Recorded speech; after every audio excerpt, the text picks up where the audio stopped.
Just to say, it's wonderful to welcome you to this second session of the Effective Collaborative Action Deep Dive. Hello, Aid. Am I pronouncing your name properly? Can you hear us, Aid?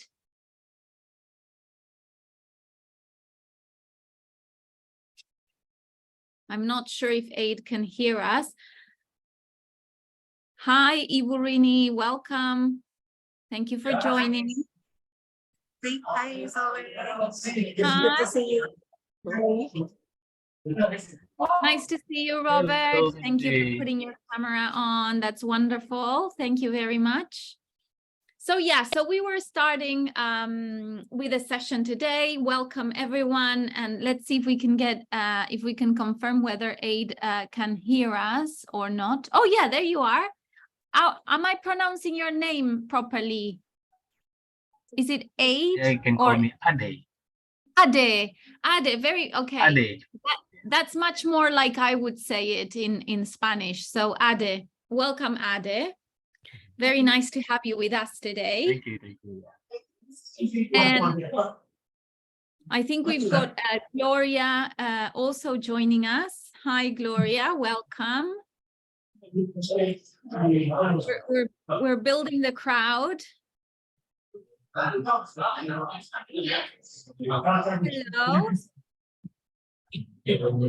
I think Gloria is joining us as well. So yeah, welcome everyone. As I said, this is the second session of the Effective Collaborative Action Deep Dive.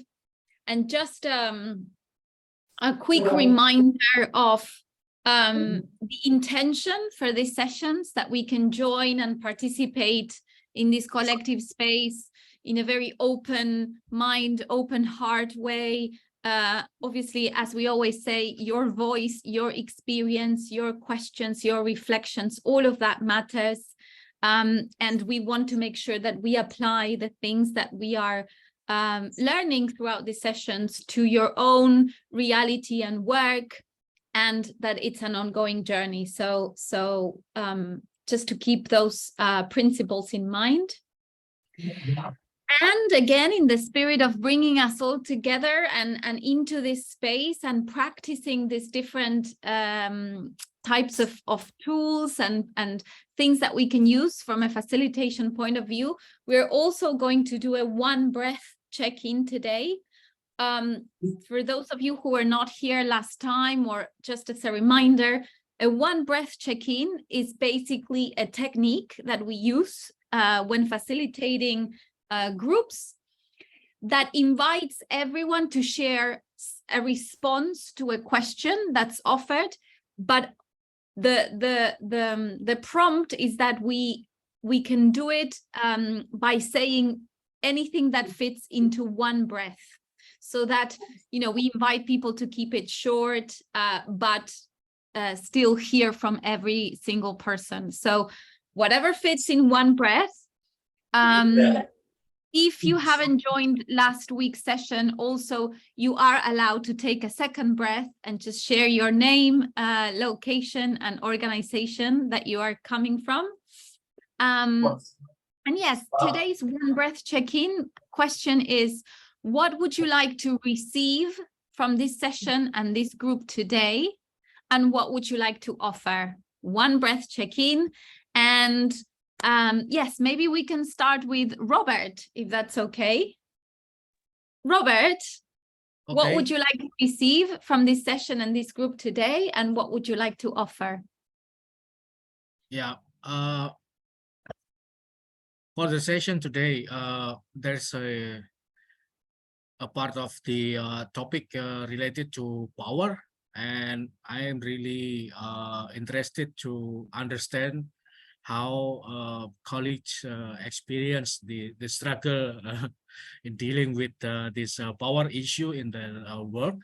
And perhaps I can also share a little bit of my experience on that, working with those who having power in multi-stakeholder setup. Thank you. Over to you, Maria.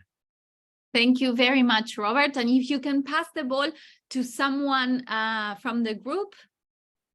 Okay, I will pass the ball to Ibu Rini.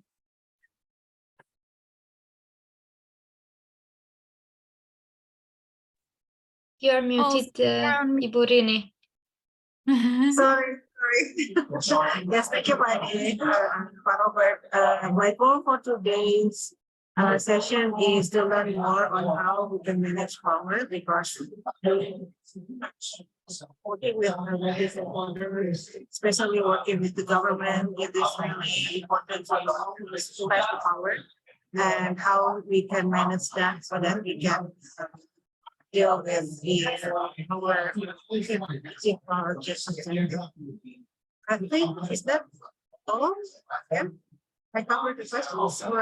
Yeah, what would you like to receive and what would you like to offer? The only thing, Ibu Rini, is that we can't hear you very well, unfortunately. It's a little bit unclear. Yeah. Okay. So, sorry, because I'm in outside. So, maybe I will just leave the room and then I think I need to restart my computer. Yeah. I think it might be the headphone, maybe, yeah? I'm not sure, but it might be the headphone. Yeah. Okay, let me restart my computer. Thank you. Thank you very much. Okay, let's pass the ball then, Ade.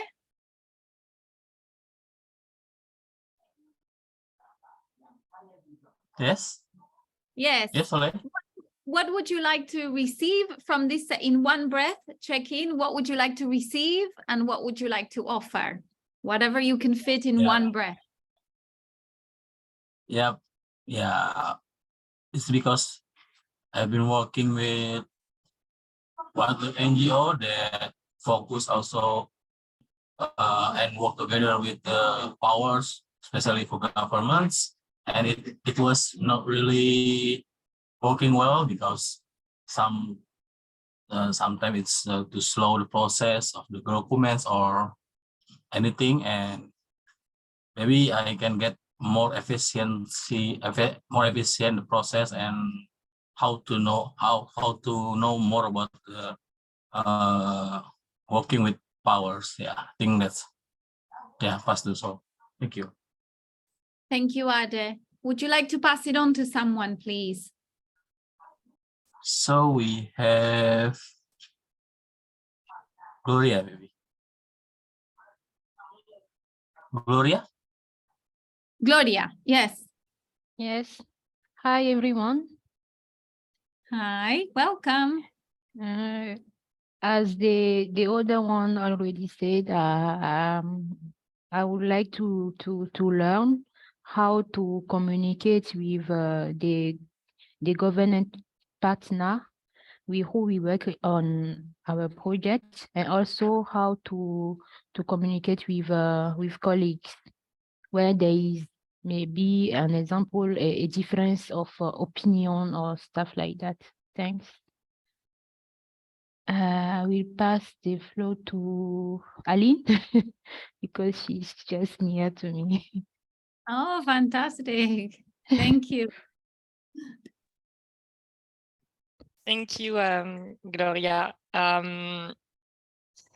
So I would like to receive from this session, well, maybe new ideas and inspiration, like motivation to like navigate all these challenges that power can bring. And I would like to offer well, maybe some stories from Gabon and good energy for this group. And I will pass the ball to Barbara.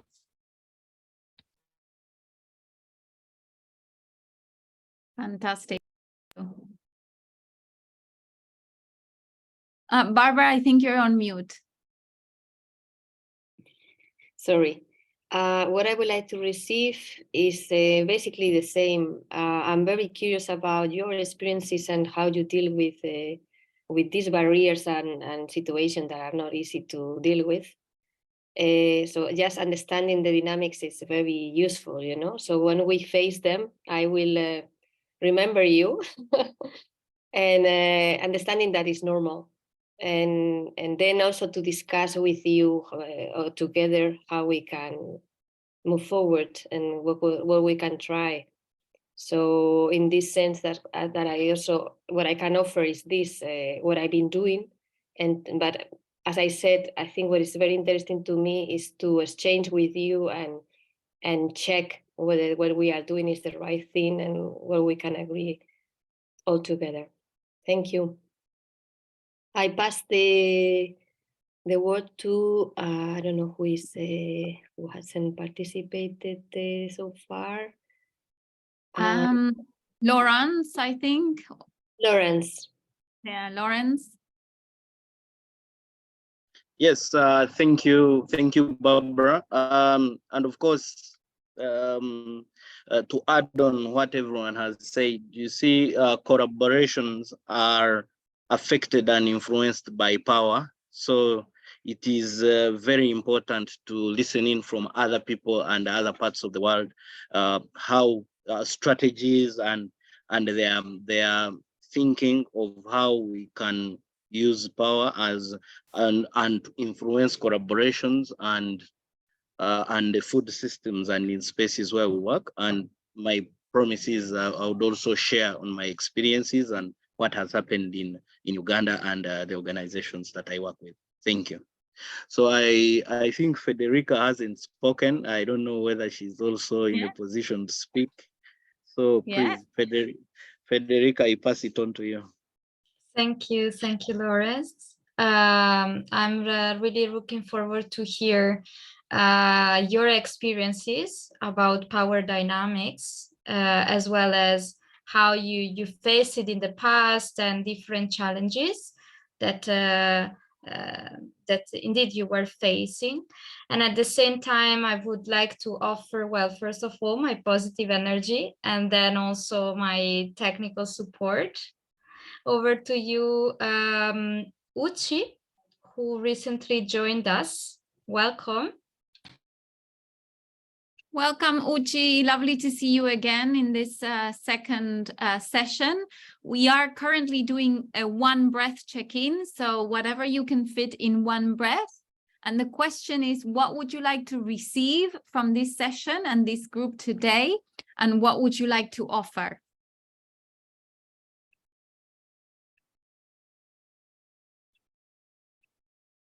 Can you hear us?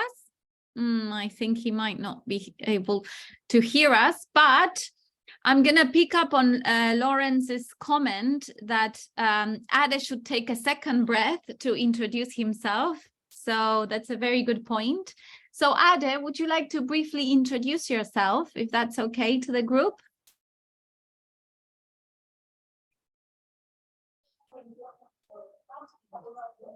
Yes, sorry. I'm doing online, but it's okay.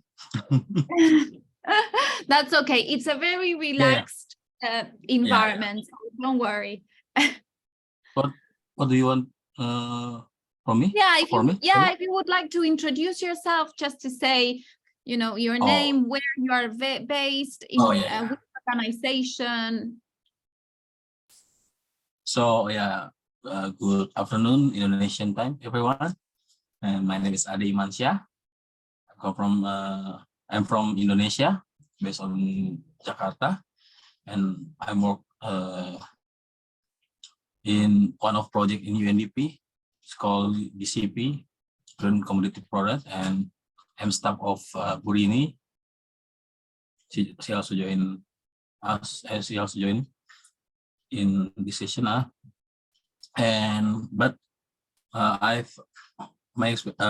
been working like 5 or 6 years in NGO wildlife, but it's also working closely with government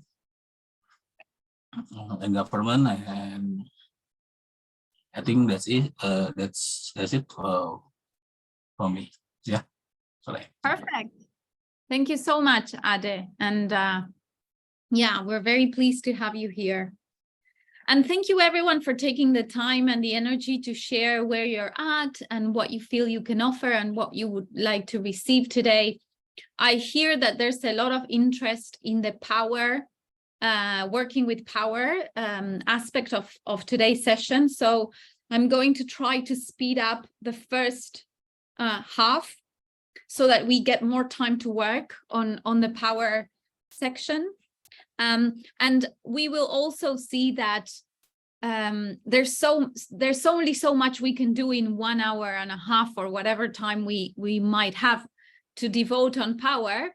So what I'm going to suggest is that if after this session you still have a particular topic or piece of a specific work that you want to analyze under the lenses of power and you need support, we can take that into the coaching that we offer after the deep dive. So after this deep dive program, each one of you can opt to have a few coaching sessions or individual conversations to work on any specific topic that really resonates with you, that you feel you need to go deeper into the application of any tools and frameworks in relation to your work. And power seems to be a recurrent topic that gets traction in that sense. So yeah, if you feel we haven't gone as deeply as you would have wanted to, just take note of that. And once the program is finalized, we can definitely go for that coaching space individually or even as a group, continue the conversation on power. So let's do a very quick recap on what we did on session 1 and also to share with Ade as well. So session 1, Ade was about introducing the key elements of effective collaborative action. And we talked about systems thinking and systems leadership and systems change. What does that mean? What are the key ideas? We looked at an example in terms of working with complexity, and we brought an example from the Ugandan cattle corridor, a piece of work that we at the FACS team were supporting on a global project called Scala. In terms of the key ideas, just a reminder of systems leadership, thinking and change. We said that we operate in a complex system. Food and agricultural commodity systems is a super complex system, and leading in complexity requires this systems approach. So if you remember, we talked about the story of the elephant and how no single person or organization can actually get a whole picture of the system, but rather access a little piece of it. And that's why we need to work together so that we can have a more accurate and more holistic view of both the challenges as well as potential solutions. And then we talked about leverage points. So these things in the system that if addressed, if changed, can create a massive transformation, yeah? So, talking about working on root causes and not only on the consequences or the effects that we see at the surface of the iceberg, as you can see in the image. Finally, we did some practical applications. So we invited you to think about a specific area of your work, project, or intervention in which you would like to bring effective collaborative action in. And you drafted a short paragraph to describe it. And then we worked on mapping the challenges and complexities into a 4-quadrant matrix of complexity and impact. And we looked at leverage points and opportunities to bring a more systems-based approach for your own project.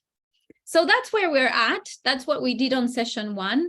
And today we are on session 2, which is diving into power inclusion and documenting systems change. And some of the key questions that we are going to address today are, what are the conditions limiting collaboration and systems change, as well as enabling collaboration and systems change? We are going to deep dive into inclusion and power, and then we're going to talk also about the 10 key principles of effective collaborative action, limiting conditions and signals of change, which comes more from the side of the effective collaborative action methodology. So one of the key questions then that I guess brings us all together here is how can we work more collaboratively in the context of multi-stakeholder initiatives? And for that, we're going to start by doing a paired reflection. Because as you are probably getting from the first session and the next sessions, the way in which we approach these questions is not as us being experts holding the answers, but actually these kind of sessions are here to create the space so that we can all bring our collective experience and knowledge and intelligence and reflect and do some sense making around how to respond to these questions, because there's no one single right answer. So for that, the invitation is that you take 4 minutes each to share with your paired partner just a story, a time when you experienced good collaboration, and think about what made the collaboration good and how did you feel in it. Yeah. 4 minutes each. And remember, we are using this idea of deep listening. So the person that's listening is just taking in whatever the person speaking is sharing. You don't need to ask questions. You don't need to give feedback. You don't need to share ideas. Just relax into it and listen. And the person speaking, you don't have to have any sophisticated thoughts. It's just whatever comes. Yeah. So 4 minutes each, and we take a couple of minutes for, landing into the pair group and transitioning. And in 10 minutes, we're going to come back to the plenary and have some whole group sense making. So thank you, Fede, for sending us to the breakout groups. My pleasure. Nice to have you back. I think other colleagues are coming as well. Do we have everyone here? Yes. Fantastic. Yes. I'd love to hear what came up in those conversations. And I always say one of the biggest misses sometimes as facilitators of these sessions is that we don't get to hear all of the breakout group conversations, which are fantastic. But we get to hear from you, which is great. And before we move into that, what I would like to invite you is to think about the things that you've heard and the things that emerged from you as reflections. Maybe something surprised you. And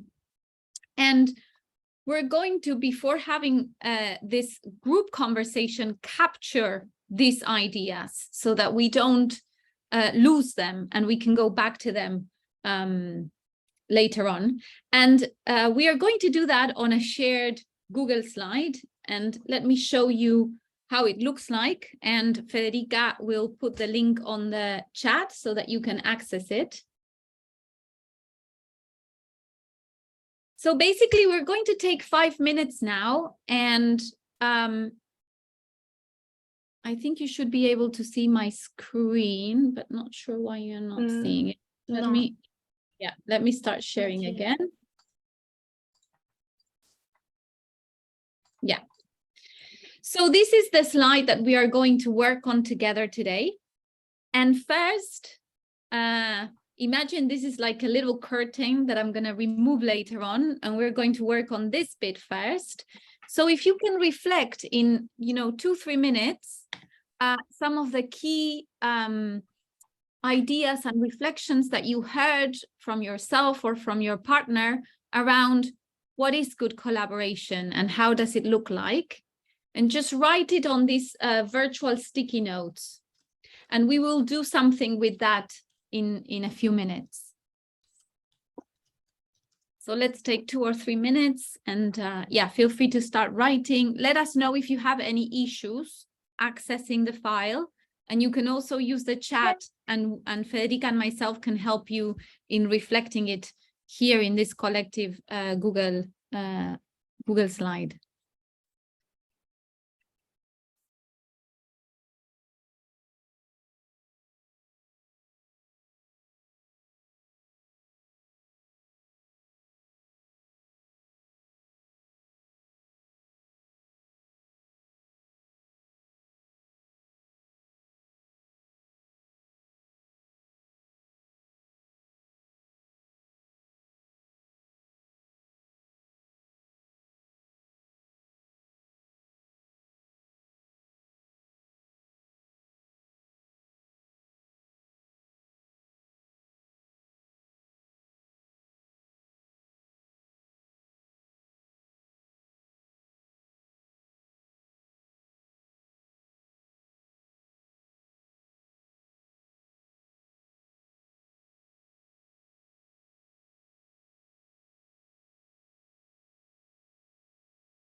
Let's take a few more minutes.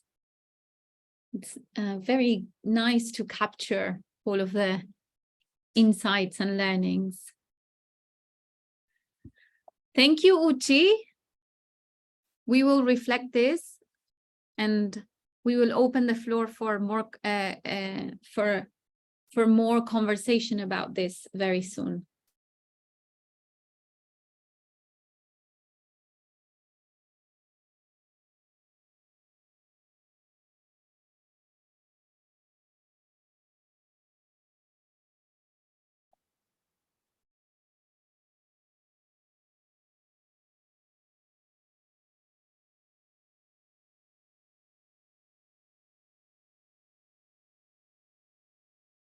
Fede, shall I reflect Uchi's comment on the Google slide? I am just doing it. Thank you. Thank you so much. Okay, fantastic.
Fantastic. Let's take a few more minutes, and maybe 1-2 more minutes, and we can always keep on adding.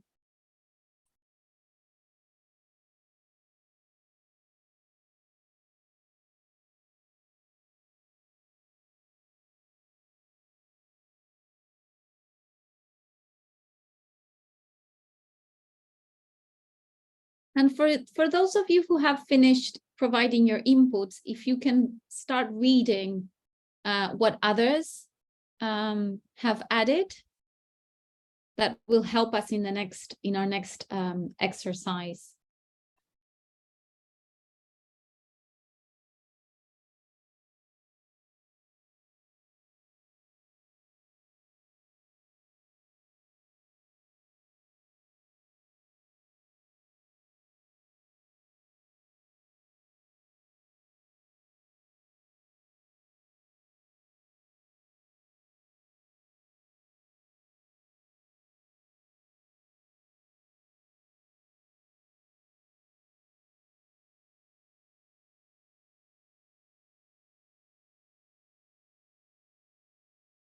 Excellent. I can see one comment there being finalized. So that is fantastic. And thank you for everything that's been shared. So once we see that comment finalized, we are going to start with a group conversation.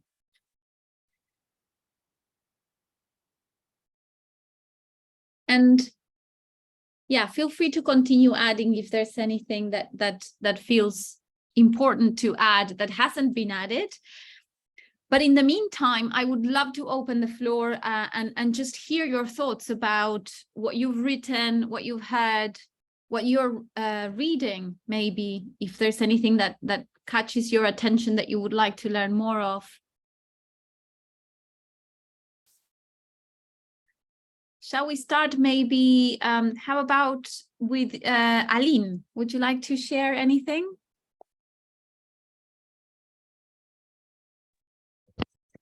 Yes, sure.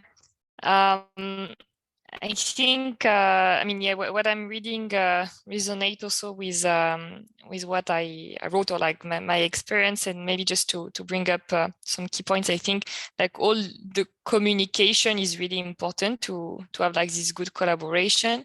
And I think in my pair, we say that like the in-person collaboration cannot be replaced by virtual probably, but all the virtual tools can really help kind of like strengthen or make this collaboration even more effective. Perfect, thank you. Communication is key, and we will have a module, next week's module focused on communication. So thank you for sharing that insight. Anyone else would like to share? Yes, I would like to also add, of course, you see, the main importance of collaboration is synergies, because you have to look at the things you cannot do, and then you partner with the people doing them and whom you know can do them better. So the bigger extract from collaboration is becoming stronger and working on the things you cannot do before the collaboration. That's what I look at. Thank you. Thank you very much, Lawrence. Yes, indeed. Synergies, that's in a way what we hope the collaboration brings, as well as other things, but synergies are quite key. Anyone else? Can I ask, I mean, I have to say I'm really pleased to see someone wrote having fun during the collaborative effort, and I do feel that is absolutely key. So can I invite anyone to elaborate on that, please?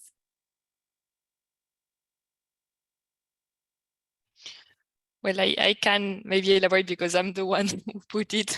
Because in my example of collaboration, I think having fun was a big part also of the enabling environment, in the sense that as we are having fun doing this collaboration, then there is so much positive energy, and then like people still want like to continue the collaboration, and it's just like such a virtuous cycle where as it's fun, then we continue, and then the collaboration can go even deeper. So I think that's an enabling factor.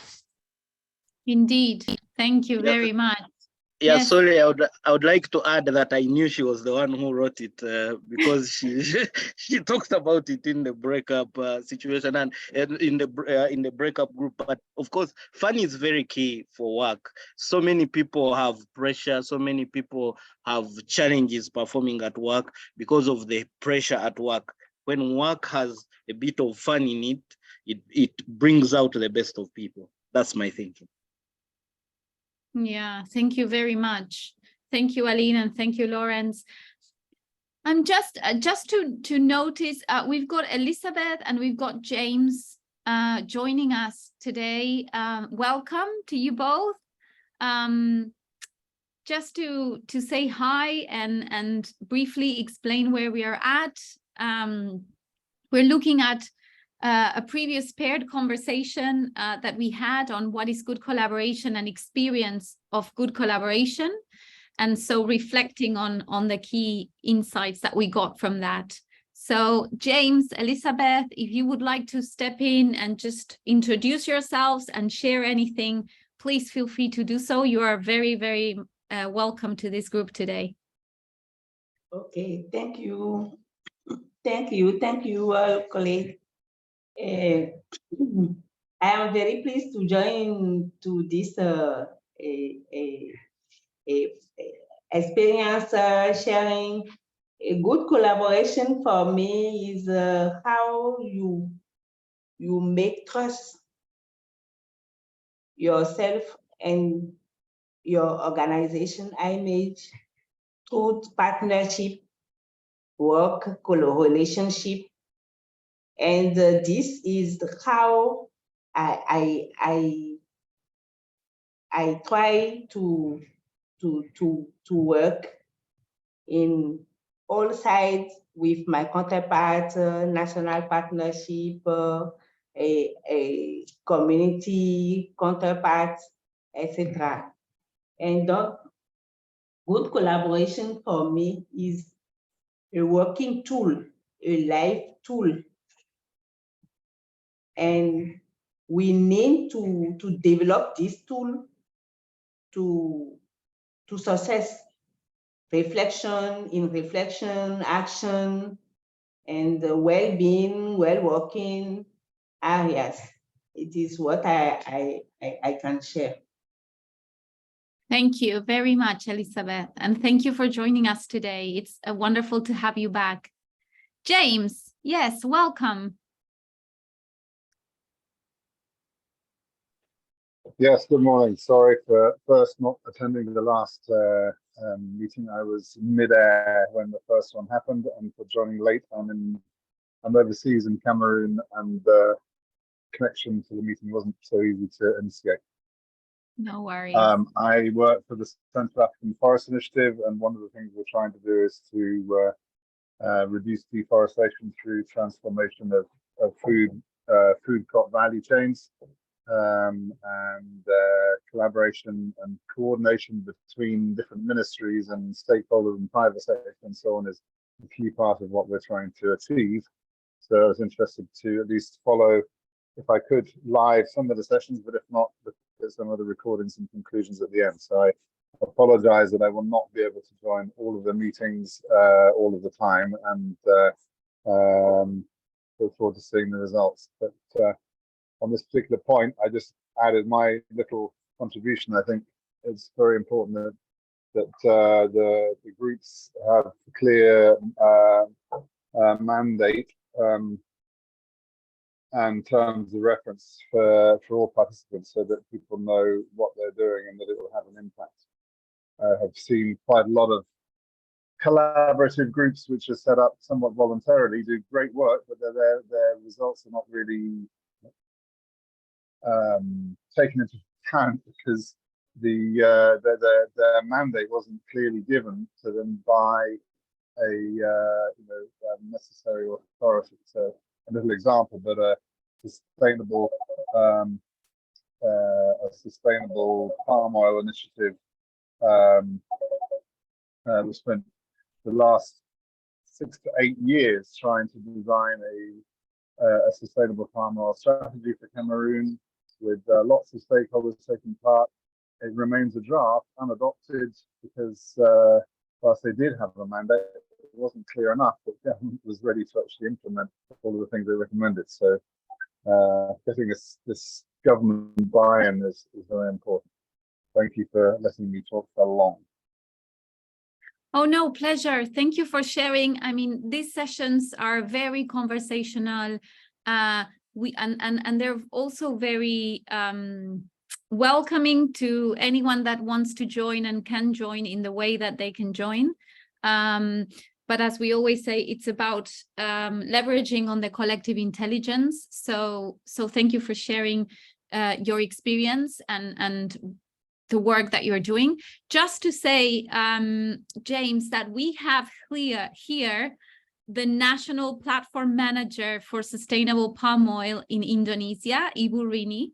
So, you know, in case you might want to connect with each other after that, it's also about building relationships.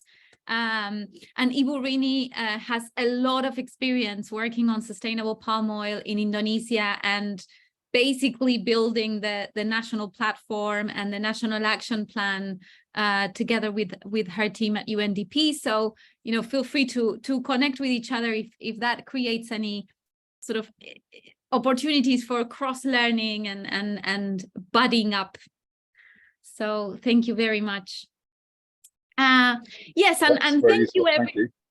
Yes, please go ahead and yeah, just obviously happy to help connect the dots if at any point. Thank you everyone for sharing your inputs. And what I would like to share now is we've mapped, in a way, we've identified our key points on what is good collaboration, how it looks, how does it look like.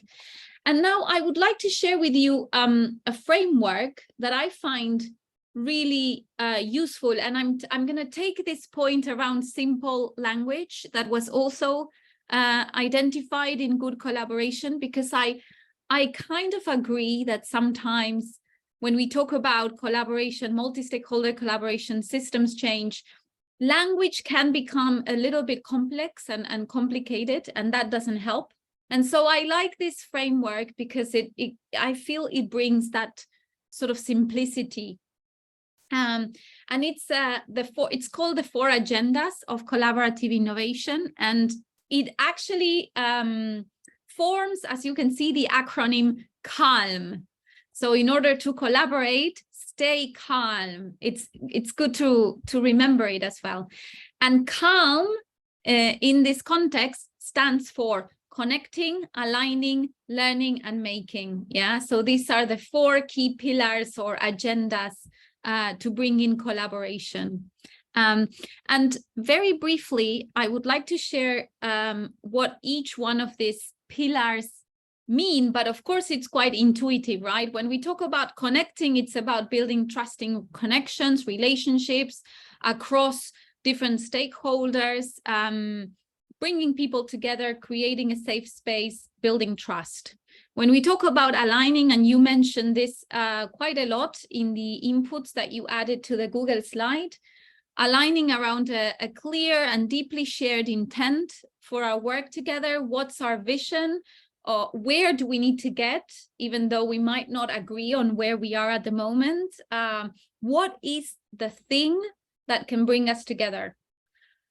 Learning, deeply understanding the system, the human experience within it. And this is what we called in the first session, you know, this idea of always not just doing, but also taking a step back, this balcony view that we talked about during session 1, and noticing what's happening, what are we learning, what needs to be adapted, what's working, what's not working. So always kind of taking that zoom in and out motion. And then making, obviously, we need to take action. We need to build and test tangible solutions, bringing them to scale. Sometimes what we see in multi-stakeholder collaborations as well is this analysis paralysis, that because we fear failure, or we think, you know, everything needs to be all T's crossed and I's dotted, you know, we need to have everything bulletproof before acting. And actually, the world moves so fast that definitely doesn't wait for us to have that kind of perfection. So how can we bring in this spirit of prototyping and testing within multi-stakeholder collaborative processes and learn from them? So these are the 4 agendas. And so what I would like to invite us now to do in order to close this sense-making around what is good collaboration, because this is key also to look into inclusion and power, right? Let's map the points that we've identified into this 4 agendas, and let's see what we notice. If, you know, do we have a balanced use of the 4 agendas? Are we focusing too much on one over the other? Are we neglecting some aspects of that CALM acronym? And yeah, what do we tend to place more or less focus and attention to? So I'm going to go back to our Google file, and I'm going to unveil the little map that we have here. And it's a little bit small, so but you know, just feel free to cramp things a little bit and just move them to the right quadrant or where you feel they should be placed, and we can have that sort of balcony view on what is good collaboration.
Oops, sorry.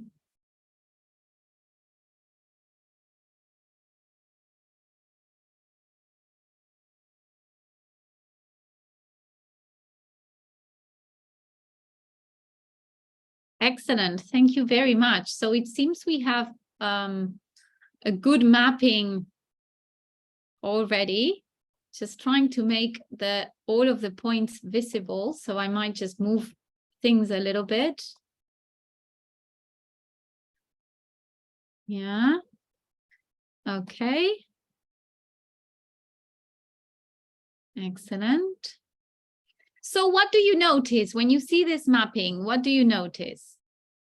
What do we tend to place more focus on or less focus on? And also, is this reflective of reality of the multi-stakeholder collaborations in terms of, you know, I can see, for example, that we are placing a lot of focus on connecting in our ideas of what is good collaboration. Do you feel that in reality, multi-stakeholder collaborative processes emphasize and spend time and focus and energy on connection?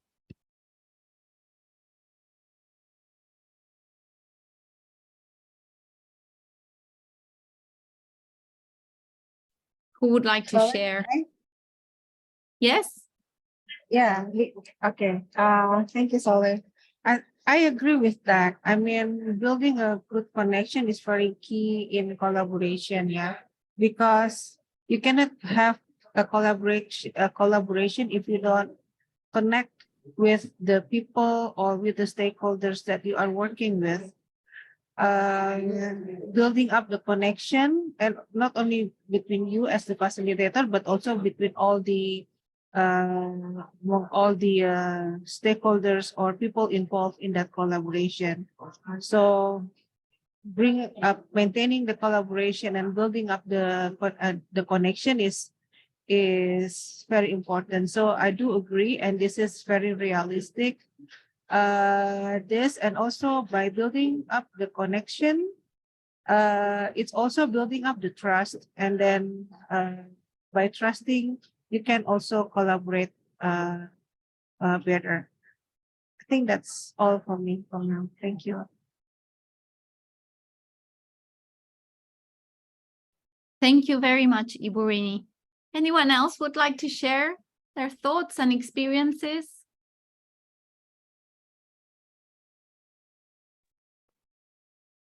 I would like to add that it's very interesting to see this exercise actually, because it's true that we tend to do it, but maybe how we do it.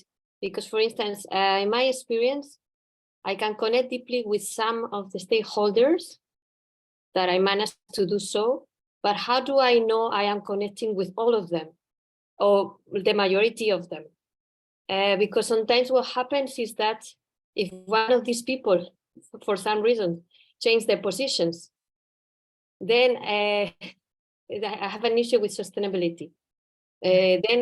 So that's why maybe it's very interesting to see if I'm doing it correctly, if I'm doing it big enough to ensure that if something happens, will not affect the process. Yeah. Yeah, thank you, Barbara. Very, very relevant reflections from you and Iburini too. Thank you. Anyone else would like to share anything? Yes, Lawrence, please.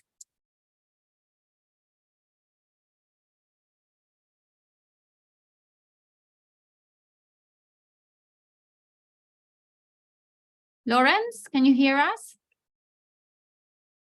Can you hear me now? Oh, yes, now we can hear you. And then, yeah, and then we'll go to Aline as well. Yeah, I was trying to say that the reason why you find a lot of focus being put on connections is collaboration comes from the fact that you want to connect with others. And you do find that on most of these areas, or even in programs that we work with, you find that the need for you to have government to participate, the need for you to have different stakeholders participate is because you want to connect with them. So that's why you find that connection takes a big part, and then other aspects, linking, learning, start from connecting, where then you'll find how do you link, what do you learn from that, and see how to build on that. That's my thing. Thank you. Thank you, Lawrence. Yes, Aline, over to you. Thank you. I just wanted to reflect also a bit on that, because what I could observe is that I think like most of the idea are more like on connecting and aligning. And like when I was kind of comparing with some of the experience I'm having, I think we put a lot of emphasis on the making, because we are like a bit under pressure, like there is no time, so we want to go like straight away to, okay, like that's the action we need to get out of this meeting from like these different stakeholders, because we need to advance, like, and then I guess as we focus too much on the making, then we maybe, even though the connecting we can see here is like so important, we don't always like take so much the time, or like don't think enough about it. So yeah, it's interesting to see that. Yes, thank you very much. And actually, that resonates with me as well. And what I've noticed in our experience, you know, from the FACS team in supporting multi-stakeholder collaborative processes in different countries is a little bit that we might have that idea that we need to place emphasis on connecting and aligning. And sometimes I think the biggest question is, how does that translate into the way in which the multi-stakeholder collaborative process is designed, the moments in which stakeholders come together, how much space and time is given to that kind of connecting exercises, let's say. And oftentimes what we notice is that there's a lot of the unintentional tendency is many times to have these sessions, you know, where there's a lot of PowerPoint presentations and very technical conversations that not necessarily lead to dialogue, conversation, relating, connecting. That's why I want to offer that sort of reflection of how much do we, or start noticing how much do we see space being created in multi-stakeholder processes for stakeholders to connect with each other at a human-to-human level. Because we are all in agreement that it's very important to do so. And I think that's quite advanced as well, the understanding that it is important. So yeah, a question from a balcony view perspective is, you know, let's think about in your own projects, in your own initiatives, how much time, intention, and focus and space do you see that these agendas have? And whether there's something there that might need to be adjusted based on these insights. Yes, Iburini, thank you for your comment. So Iburini is sharing that we tend to focus more on the making because that's the tangible results. I mean, yes, we have pressure for, you know, work plans and donors reports and things that we need to achieve. So definitely there is a tension there. And yes, indeed, when you have better connection, as Iburini is highlighting, when you have better connection with stakeholders, the work on the making becomes more easy. But yeah, I do agree that many times it can be quite difficult to create that space for connecting when the stakeholders are together or when we are designing these processes. The last thing to say is that, you know, in relation to power, which is one of the key things that we are discussing today, these 4 agendas, looking at these 4 agendas can also be very helpful to build an enabling environment where power dynamics can be, in a way, toned down, yes? Because if we work on connection at human-to-human level, if we work on aligning, if we work on learning and bring this learning spirit to the multi-stakeholder collaborative process, then power dynamics can and may dissolve a little bit because we become aware of them and we notice the effects that they have, negative sometimes effects that they might have on multi-stakeholder processes, and then there's opportunity to rethink about them. So this is, you know, it's not in isolation from working with power. Any other thoughts or final reflections or questions? Any other insights before we move on to the next part of today's session?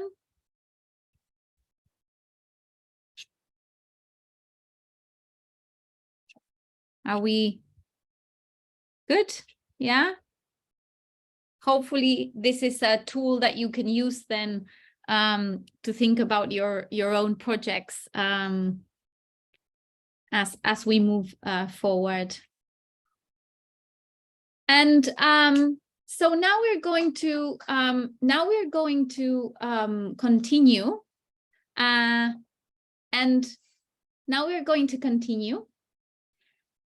And the question that follows is what gets in the way of effective collaboration and how do we measure progress? And for that, I think, I don't know who had the opportunity to look at the 10 key principles of effective collaborative action and the videos that we shared as pre-work. But one of the ways, so we've been talking about what is good collaboration. And now we're going to start thinking about good collaboration as well in terms of concretely, what are the qualities that we need to bring and the aspects that we need to work on. And the 10 key principles are a little bit an offer to think about good collaboration in terms of what are the areas of work that we can act on. And as you can see, we start from top from 12 o'clock and we go clockwise. Sorry, from 11 o'clock. We have building a safe collective space, understanding the system, building system leadership capacity, inclusion and working with power, working through conflict, collaborative actions and investment, participatory learning, communicating effectively, gender equality, institutionalizing the new. So those are the 10 key principles that we offer from effective collaborative action. Of course, there are many different frameworks for multi-stakeholder collaborative processes. This is just one way of framing and organizing the information. But yes, the intention behind it is that it's kind of a systems-based approach, so that we look at MSC processes in a holistic way. And you know, when we think about what gets in the way of good collaboration, what we've done is we've built up this for each one of the 10 key principles. We've identified a number of what we call limiting conditions. So what gets in the way of good collaboration. And as you can see, for these two principles, which are the two principles that we are going to work together today, building a safe collective space and inclusion and working with power, we've just come up with some examples of limiting conditions for us to think about. So what gets in the way of good collaboration, and some examples of limiting conditions are conversations between stakeholders are mostly focused on technical content, and building trust and relationship are neglected, resulting in limited personal connections among stakeholders. So, you know, some of the things that we've been discussing already around this.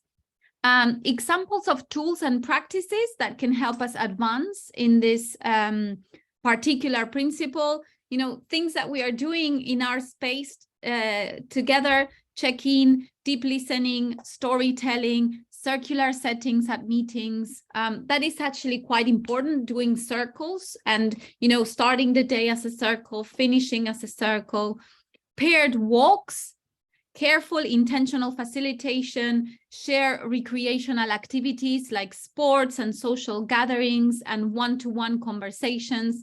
We're doing things like connected food conversations. So when we have a multi-stakeholder event during lunch or during dinner, we invite people to have one-on-one conversations with some questions that may spark a bit of personal connection. Then we look at examples of signals of change, which basically looks at how do we know that change is happening? How do we actually know that we are progressing in the right direction? And some examples of signals of change, maybe, Lawrence, if you can read the first one, are you able to see, or is it too little? A bit more for me, but let me try. I see effective tools such as check-in, storytelling, mindfulness, gathering, listening, and conversation practices are being used to better connect stakeholders when I don't get the others, but the last sentence, and to each other. That's what I can get. Thank you so much. Yes, perfect. You got it also. That's fantastic. Yeah, it's a little bit small, but you will receive a handout with all 10 key principles and each what we call flashcards. So each card for each one of the 10 key principles for you to read and zoom in better. Thank you very much. Federica, can I kindly ask you to read the second one, please? Yes, thank you. So let me see if I can also see it well. Backbone support team designs and facilitates interventions in ways that encourage stakeholders to learn and practice systems thinking, collaboration, and trust. Thank you very much. Yeah. Barbara, are you able to see number 3? No, that's okay. No worries. I have to be honest, I can't. No worries. That's okay. That's why we're reading them out loud for those of us who can't really see them. I'll go with a third one. Stakeholders feel in a safe space that cultivates trust and relationships and have personal connections to one another. They can say what they really think and voice significant concerns. Aline, are you able to see by any chance? Let me try. Yes, thanks. So stakeholders directly and explicitly welcome and encourage different voices, opinions, and perspectives to the table, show a sustained capacity to listen, reflect, and take in perspectives different than their own, to the extent of even being able to change their own views and opinions. Thank you very much, Aline. Yeah, so this speaks about self-awareness and openness, right? And then the last one, stakeholders support each other outside of formal dialogue events, including through establishing new collaborations and/or partnerships. So you received the handout with this slide and the next one, which is about the same format, but for inclusion and working with power. I'm not going to go through the details of this now for the sake of time, but we are going to move into applying this to our work, because this is the grounds for working with power dynamics, understanding what are the limiting conditions, what are the signals of change, having a good analysis of where that particular collaboration is at the moment, so that you can actually work on what needs to be worked on. So in this individual work, we're going to take around 5 to 7 minutes to think of what gets in the way. So what are the limiting conditions of effective collaboration in your selected initiative or intervention, the one that you chose to think about and implement ECA in your work?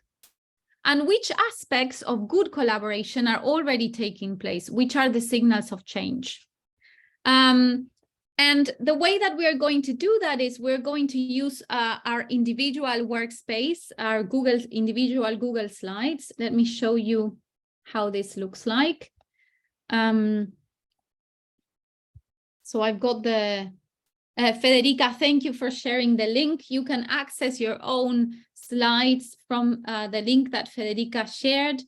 We've got the instructions here that you can have a look at if you need to, but basically the idea is that we work on this slide for building a safe collective space, and we are looking at how are the limiting conditions manifesting themselves.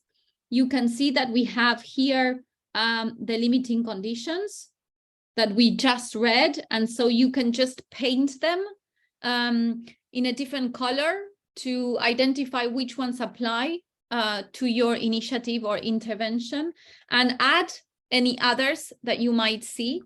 And the same for the signals of change. You can just paint the ones that are relevant to you and add any others that might not be covered here on the slides.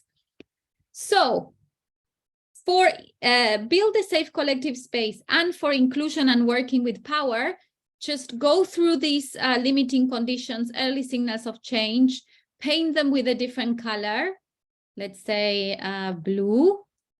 Those that are relevant to you, add others here. And if you have the time, you can also add a little bit of how are these limiting conditions manifesting themselves? Where are you noticing them? How? In which way? If not, just by mapping this, it's already a good start. And we will use that once you've done the mapping. We're going to ask you to drag and drop or copy and paste basically the limiting conditions for each principle that are being applied to your case study and the early signals of change. And we will go for a break and then come back and continue the work. But let's take 5 minutes then to paint the limiting conditions and signals of change, and then to copy and paste them in your one-pager summary. If you have any questions, please shout, raise your hand, and we can look into it. If you have any issues accessing your Google Slides, let us know. We can send them to you offline, or you can just take notes of this exercise. So let's reconvene in the plenary here in 5 minutes, so 31 past 4. We will stay here though, in case you have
please just mark on your Zoom. You just raise your hand whenever you are done. We'll give it maybe 1 or 2 more minutes, and then we'll reconvene as a group, and then we'll take a 10-minute break to continue.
Okay, shall we come back then to the group? And, you know, if you haven't finished, that's okay.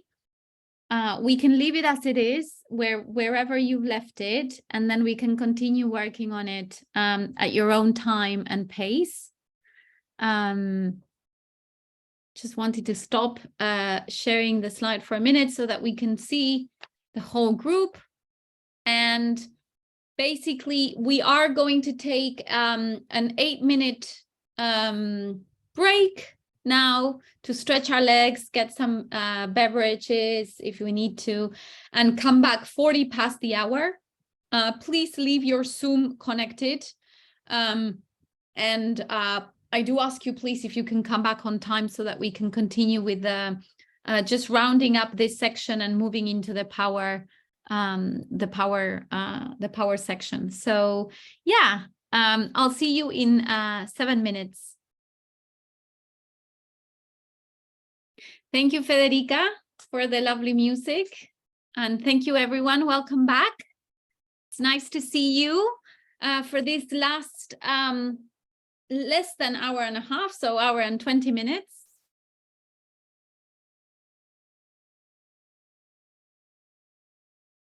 Let's see who else is coming back. Welcome, welcome Aline, welcome Ade, welcome Lawrence. Great to see you all again. So we're going to continue now. And I'm going to just ask you to briefly share, you know, what did you find out about your own project when you were doing this exercise of looking at the limiting conditions, looking at the signals of change? What did you find out that you hadn't think of?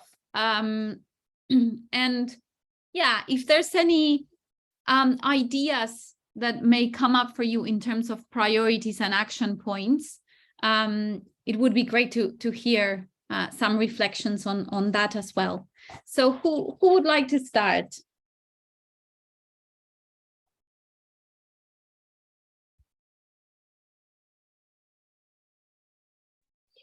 Let me share something. Yes, Okay. Robert, go ahead. And Barbara, yes, then we'll pass it on to you. Thank you very much. Yes, Robert, over to you. The interesting part is the space for identifying early signal of change. Sometimes, most of the time, in my experience, personal experience, I'm focused more on the limiting condition, and then forgot to think about, okay, when these things improve over time. Yeah, so we tends to focus on the problem all the time, but forget to think a little bit about how we can move from this situation to that situation. So this is something important to be able to identify the progression of change, because it can give us a new energy and also optimism to address, to continue on working, overcoming the limitation or maybe constraint that we face. Yeah. Thank you. Thank you very much, Robert. And yes, so I couldn't agree more that we are always kind of putting a lot of energy and attention on the challenges, right? And we not necessarily devote some time to looking at, okay, how are things actually progressive in a more positive way, and what's working, and how can we strengthen that? Because that's also a way of helping transformation to happen.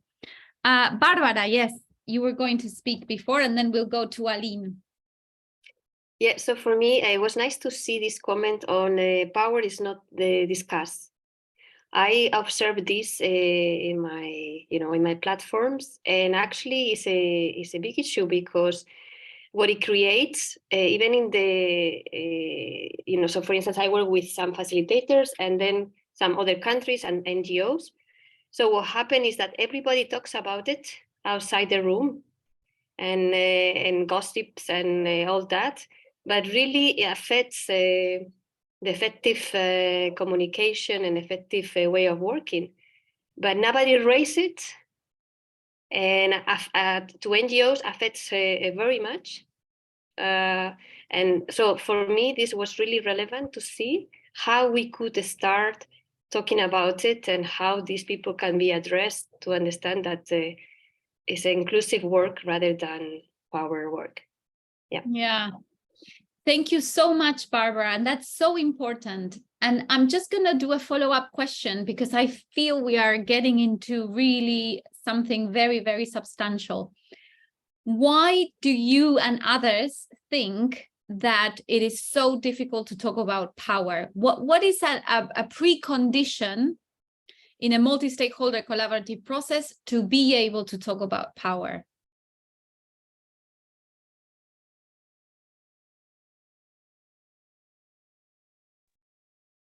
Think about any relationship in your life. Sorry? Trust. Yes, indeed, trust, right?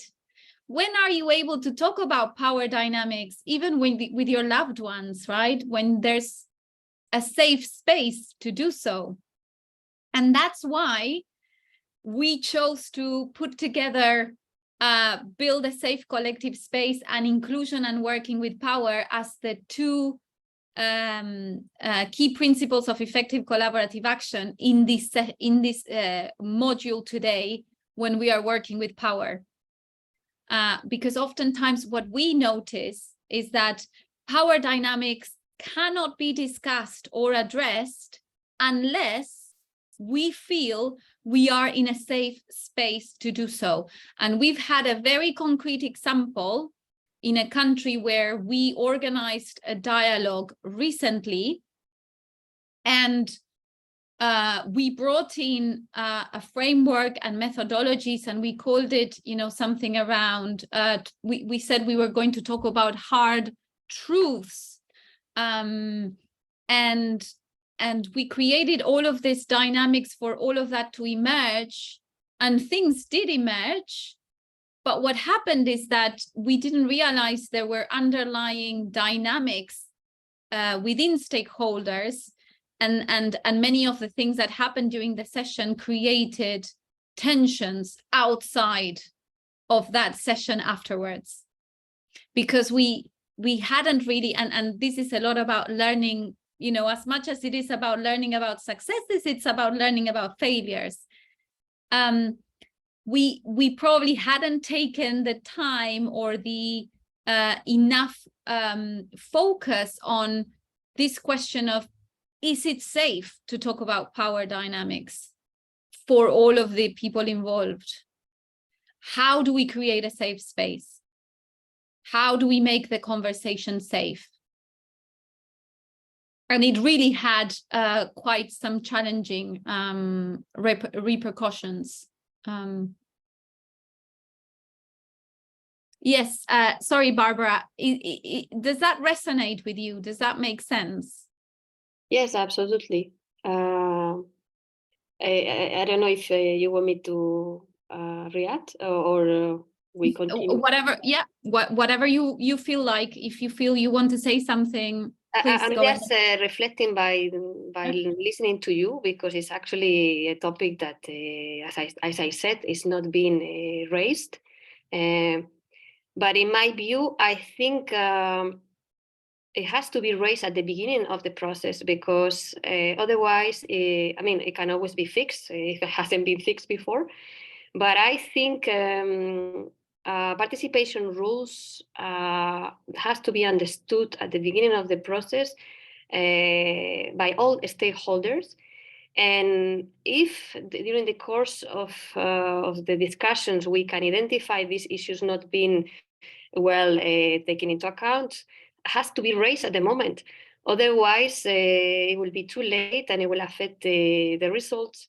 So for me, any stakeholder should be able to raise it, but also the facilitation role should also maybe take the initiative, I believe.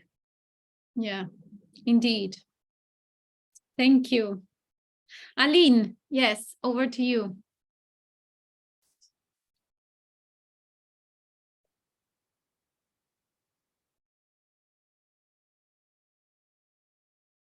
I think you're on mute. Sorry. Oh, okay. No, I think I lost my connection, but you were calling on me, right? Yes, yes. Yeah, go Okay. ahead. Yeah. Okay, so now while doing this exercise, I think I have like this raised the question I have maybe for the group, like maybe someone has some experience on that and could advise. But you know, one of the limiting condition I could identify for the building a safe space is that I think stakeholders like may not be so open about like is like bringing like new practices about like connecting, like they really have this expectation that during the meeting we are only going to focus on technical content, and yeah, I'm kind of questioning to what extent they would be open about like us bringing like some different practices. Like I'm taking like a really concrete case, like next week we will have a meeting of the technical committee. We have a lot on the agenda where we have to finally go through again like the work plan of this year to get it approved, and it's like mid of the year. So I mean, it's like everyone is under pressure, and I'm like, how to make this meeting go more smoothly, but I'm not sure that bringing like checking is going to be so well received by the stakeholders, or you know, it's like then how to start like bringing this kind of practices. Whereas I'm not sure they're like so open. It's like quite, you know, administrative, so setup where they want to focus on the content and that's it. So I don't know. It's a question for the group, or you know, how to bring these kind of like practices to and time to connect with people that may not think is so important or don't see yet the value of it. Thank you very much. And such an important question. Anyone would like to share their thoughts, experience, or reactions to that question?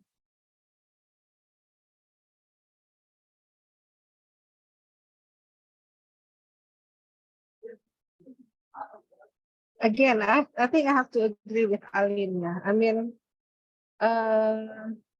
it is very difficult to shift from in building the trust from having a technical conversation with the stakeholders, especially if you're facilitating a meeting with government officials, because I think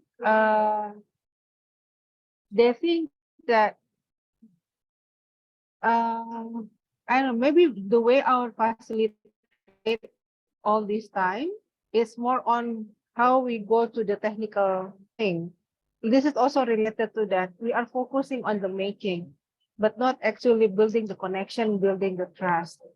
And especially for Indonesia, in building the trust, it means that you have to open yourself and then start to talk about your deep feelings. And that is culturally, it's not something common.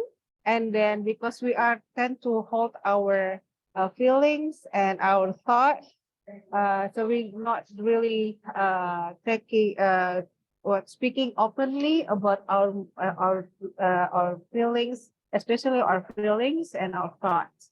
So that's a challenge, and that's why it is more comfort for people, especially in our experience in Indonesia, that to go directly to the technical thing rather than having a conversation on a difficult thing, or what are the or how to build the trust, opening up yourself, your opinion on something. So I think that's a reflection from our experience here in Indonesia.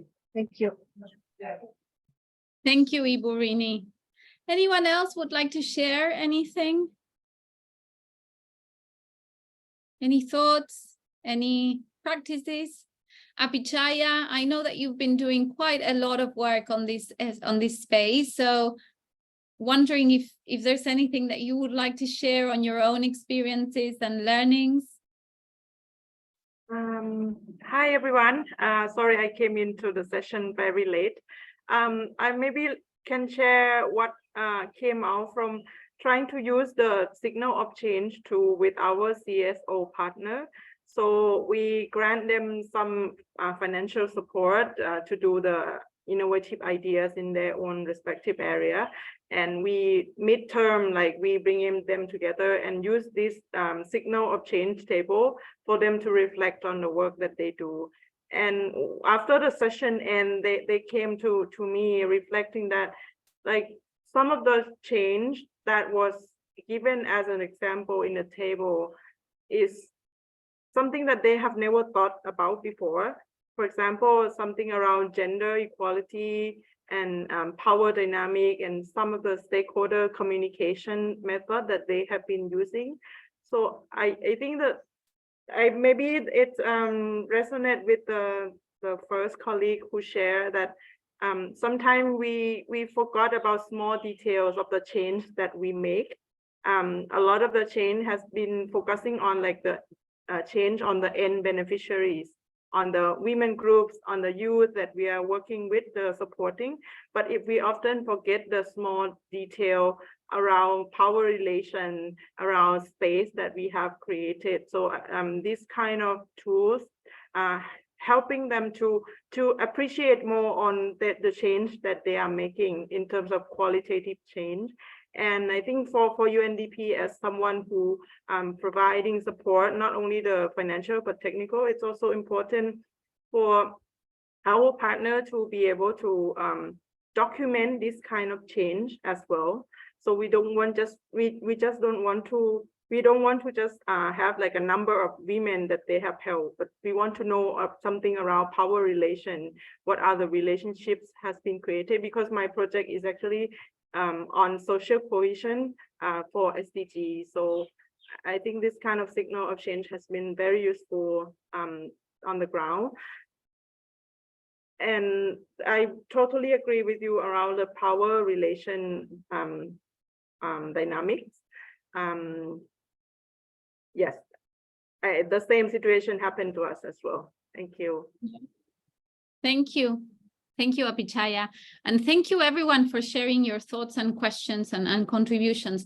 I think what you're raising, Aline, is super, super important. And it happens in every setting in a way, because ultimately, when we are entering a space where with other people, we don't know those other people, we don't know where they're, it is a situation that's an unknown, and we can feel vulnerable in that space. And I think as facilitators, especially, or as people that might be moderating or convening, what I try to ask myself in that balcony view is, how can I start small? So definitely for a group that is new to those methodologies, I wouldn't start with something that is too far off. So how can you start small, and how can you do something that that's progressive, baby steps, small. It doesn't have to be a question. We always we have this thing about big questions and small questions. So small questions could be something like what we did today, a one breath check-in. What would you like to receive and what would you like to offer? That's quite sort of neutral, but it's this idea of creating the muscle or strengthening the muscle of, oh, I'm being asked what I want to bring in. I'm being asked what I need, what I want. And then, taking it from there. The other thing is asking ourselves, and this is something I share from my facilitation perspective, asking ourselves how much of that sensitivity to these tools may come potentially from us feeling vulnerable and exposed if it doesn't go well. Yeah. So how much of our own fear of failure may come in when making those choices of, oh, what happens if I do this check-in and everyone looks at me funny and thinks, oh my gosh, what is this lady doing and why is she bringing this question? I would say Rarely that happens, very rarely. I mean, I would say it never really happened, but I fantasize with that every single time that I bring one of these tools to any group. I always fantasize with that idea of, oh my God, they're going to look at me funny and they're going to think, what on earth is this lady talking about? So how can we sort of play into that?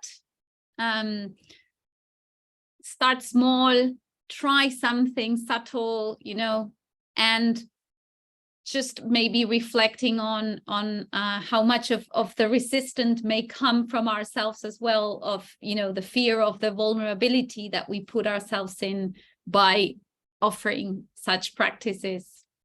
Does that make sense at all? Yeah, it helps. Thank you. That makes sense very much, Soleh. I mean, especially here when we facilitate the NEP SPO, because we know that we're talking about sensitive issues, so it's kind of like we're blocking ourselves and they said, oh, we don't have to go there, it's too dangerous or something like that. So yeah, maybe the fear is actually coming from ourselves. So yeah, we have to ask those questions. Yeah, and I mean, the NAP SPO program that we are working on together, Ibu Rini, I think that's a great example, because knowing being culturally aware of what you say, right? We don't talk about feelings or, this thing so openly. It doesn't really resonate with people that much. We try to take the conversation to legacy, right? How do we build legacy? How do we create history and legacy, which is something that's important, from a place of leadership. So for government officials that are taking a leadership role, maybe their connection is not so much about talking, how are you feeling today, or how do you feel about this, but how are you creating legacy as a person in your, in your own country, in this context where you have the power and the possibility? What are you leaving behind? And that's the different approach, and you don't need to get into. So I guess Aline and everyone in the room today, what's your entry point? Yeah, knowing a little bit your stakeholders. Sometimes also, so Aline, asking maybe from that group of people that you're meeting next week, is there someone that you trust more? That you could sort of approach on a one-to-one and say, look, I would like to bring one of these practices. What question do you think might be not too risky? These kind of things maybe are things that can help us crack a little bit the shell. But yeah, I agree. It's hard work. It is hard work. And it's very exposing to us as facilitators or conveners. Yes, Apichaya. Just want to share from our experience by trying to engage with public official into our process. And we invite them as an observer, and then later, like a week later, we go and interview her. And surprisingly, this kind of practice, like this kind of question process, is new to them, super new to them. So we might need to take it slow in terms of engaging them, not forcing them to engage too much, but let them observe and absorb whatever is ongoing in the room. And I think the process had to be repeated. I mean, like, keep inviting these people. The change in terms of perspective to this kind of new question, new process might need to feel, because oftentimes when we bring the public official into the multi-stakeholder process, they will have this fear of being blamed, because oftentimes the government will be criticized in this kind of platform, right? How do we make sure that by inviting them, they are not coming here to be blamed, but they are contributing, they are supporting the civil society, for some, they are supporting community. So I think we need to be like slowly engaging, maybe from the longer like a distance, and then by repeating the process, keep engaging. They know they will have a better idea of how this process is actually taking place. So that kind of repeated process might help for them to have more trust. And I agree with you totally that a one-on-one interaction is key, to just ask them what would be the most comfortable thing for you, what would be uncomfortable for you, and how could we help you feeling more comfortable in this process, something like that. Thank you. Thank you, Apichaya. And sorry, one last thing. So what you talked about is very beautifully articulates building a safe collective space for everyone, right? Including government officials. The other strategy that is used, and sometimes we are used. I'm used for those purposes, and other people as well. We call it the scapegoat. So if you are, if you don't want to put yourself in the shoes of introducing those kind of tools, you can always bring someone that's a little bit more distanced from the group and has less invested in terms of the relationship, or this thing of, they're going to look at me funny. So just bring someone that's not so invested into the group, and potentially facilitate one session and use it as a guinea pig of, how did they react, what happened? Because sometimes people that are outside of the immediate circle of work and influence can get away with much more than the people that are involved in the process on a day-to-day basis. So that's another strategy. And I don't know if you have a colleague or someone that can play that role for you, but, bringing in different approaches. And yeah, how, in our work, we use external facilitators sometimes for those purposes and so on. So anyways. Hi, James. No worries.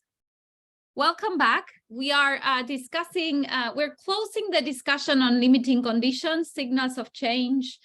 And we were talking about how to create a safe space and how to introduce these practices, and acknowledging that it's not easy, that we need to be culturally aware, that we need to do it slowly, take it step by step, and looking at ourselves as well, and how much of the stories that we tell ourselves, and the vulnerability that we bring to the process may play a role. Yes, Lawrence, please go ahead.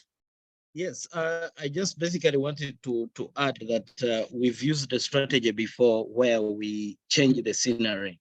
We've been in a conference hall, and then basically you take it to the compound and let people sit under a tree on different forms of settings, and then you discuss the hard things there. Because you see, sometimes as they're changing the environment, sometimes, then, for example, when it got hard, because we had this challenge working on poverty status discussions with government, where when you bring a government official, then the question is, these are the people who are making us fail, and then this and that. So when we moved them to under a tree, open spaces and that, so you found that after these discussions and information coming out, then even if it went sour, when you bring them back to the conference hall, then the situation and environment can change, because the fighting happened outside, and then now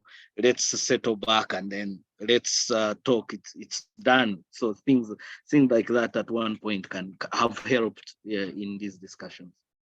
Yes. Thank you so much, Lawrence. That's such a beautiful strategy, very subtle and also very, very powerful. And we've definitely tried that, sometimes doing paired walks. So getting people outside of the conference room, outside of the table. Just think of, and this is very subtle, but the environment where we are in is already setting us, our mood, our responses unconsciously. There's a lot that's happening. And, you know, we come into a conference room and the power dynamics are already there. You know, this is how we behave in a conference room. This is what it means for me to be in a conference room as a government official, as a private sector person, as an NGO, with all of these people, as a producer. All of this is affecting the way that we show up. And once you remove that, then you are creating space for things to dissolve a little bit. James, I just want to say, I don't know where you are, but it looks beautiful. So thank you for sharing it with us. I wish I could be there right now. And thank you for joining again. And if there's anything that you would like to say or share, please go ahead. I'm really here to learn and listen because I've joined late and I can't contribute when I'm behind the curve. But this is the coast of Cameroon and Limbe, epicenter of agro-industry, and also the foot of Mount Cameroon, which is up in the clouds to my left. Not trying to make you envious, just explaining where I am. Of course, no, and it's I'm just joking, but it is indeed stunning. And we were actually talking about this idea of the scenery, right, and the environment and the space and how it sets you up for, yeah, different ways of connecting at a human to human level. So you are setting us up for success, looking at that beautiful, beautiful place. Yes, Robert, you were sharing another trick. High-profile individuals, to find high-profile individuals and become our undercover facilitator. Yes, our spies, basically, or change agents and change ambassadors. Would you like to say something about that? I mean, yes, you've written a very, very good summary, but if there's anything that you would like to say, please take the floor. Yeah, I think we all have difficulties when we have different groups join the meeting. Already shared, like we have government officials, also NGOs attending the meeting that we are trying to organize or to convene. But it is also extremely difficult when we have a different level of government officials also attending the meeting, yeah, and the boss and those who are more at the second layer or the third layer of their organization. So the trick is to get somebody expected by all stakeholders that we are going to invite. And of course, we really need to map who we are going to involve during the meeting that we plan, whether from the government side or maybe other stakeholder side. So that's why, because this champion, as you said, could help us very much in breaking the silos or maybe melting the stiffness of the containment of each stakeholders within their power issue. When participants start to see somebody is at a very high rank position or maybe highly respected in their community, start speaking openly and encourage people to speak openly without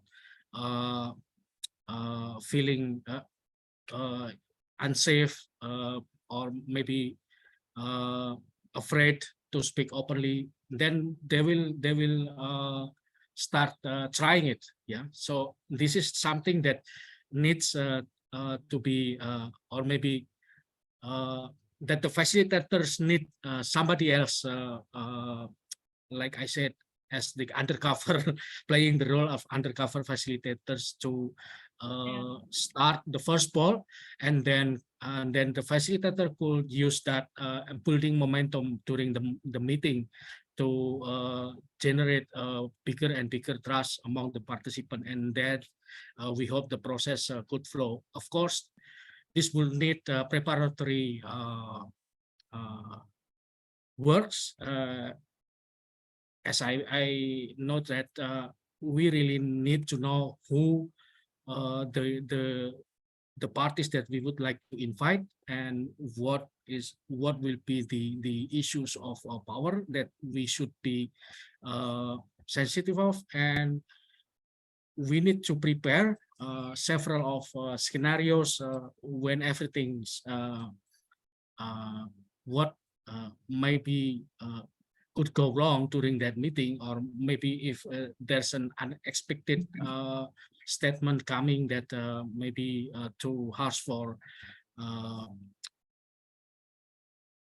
specific stakeholder, then how then this facilitator and this undercover agent, or maybe collaborator could give or maybe react to that without making everybody somebody or certain parties within that meeting feeling embarrassed, or maybe feeling guilty, something like that.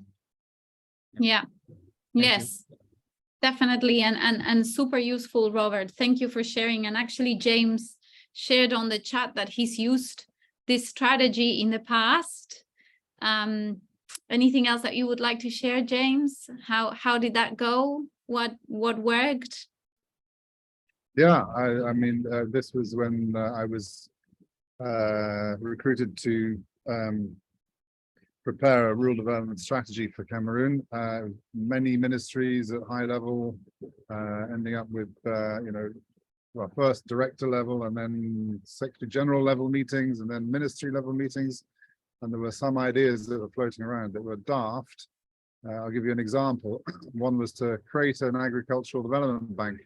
And they've already done that 3 times in the past, and each time they've gone bust because somebody's not bothered to how do you put it, call in bad debts, and the thing collapses, and he's able to say, look, sorry, but I've seen 3 collapse, we're not creating another one, and then it's off the table again. So he's the right person. He's extremely diplomatic but highly respected, and was able to always keep things back on track and push through new ideas that many of the ministries were hesitant about, because of his status and the fact that he was seen as an independent, wise counsel to people who everybody looked up to him, as a former minister, secretary general, former governor, and so on. He was, something like that, which may cost you $500 a day to bring in. It's well worth the investment. You get a lot of ideas through that otherwise would have got stuck or never seen the light of day, or stupid ideas that end up in your strategy that really don't need to be there.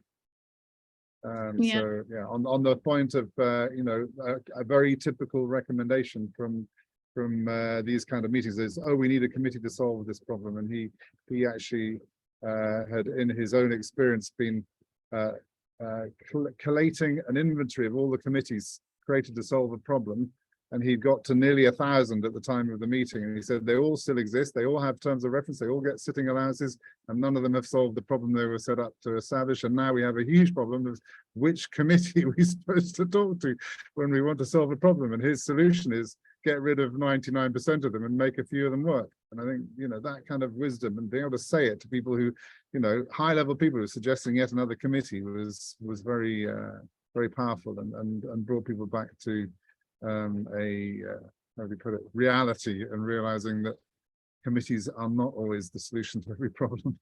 New committees, at least, go to the one that functions and use it, rather than creating yet another one. Definitely. Thank you very much, James. And yes, Iburini. Thank you, James, for sharing. But I'm quite interested to know how you get connected to this kind of people, and how you identify and then connect it. Because we identified sometimes we identified that there are these people who have the power, but we really cannot get connected to them, that kind of people. Or perhaps anybody else who has the experience.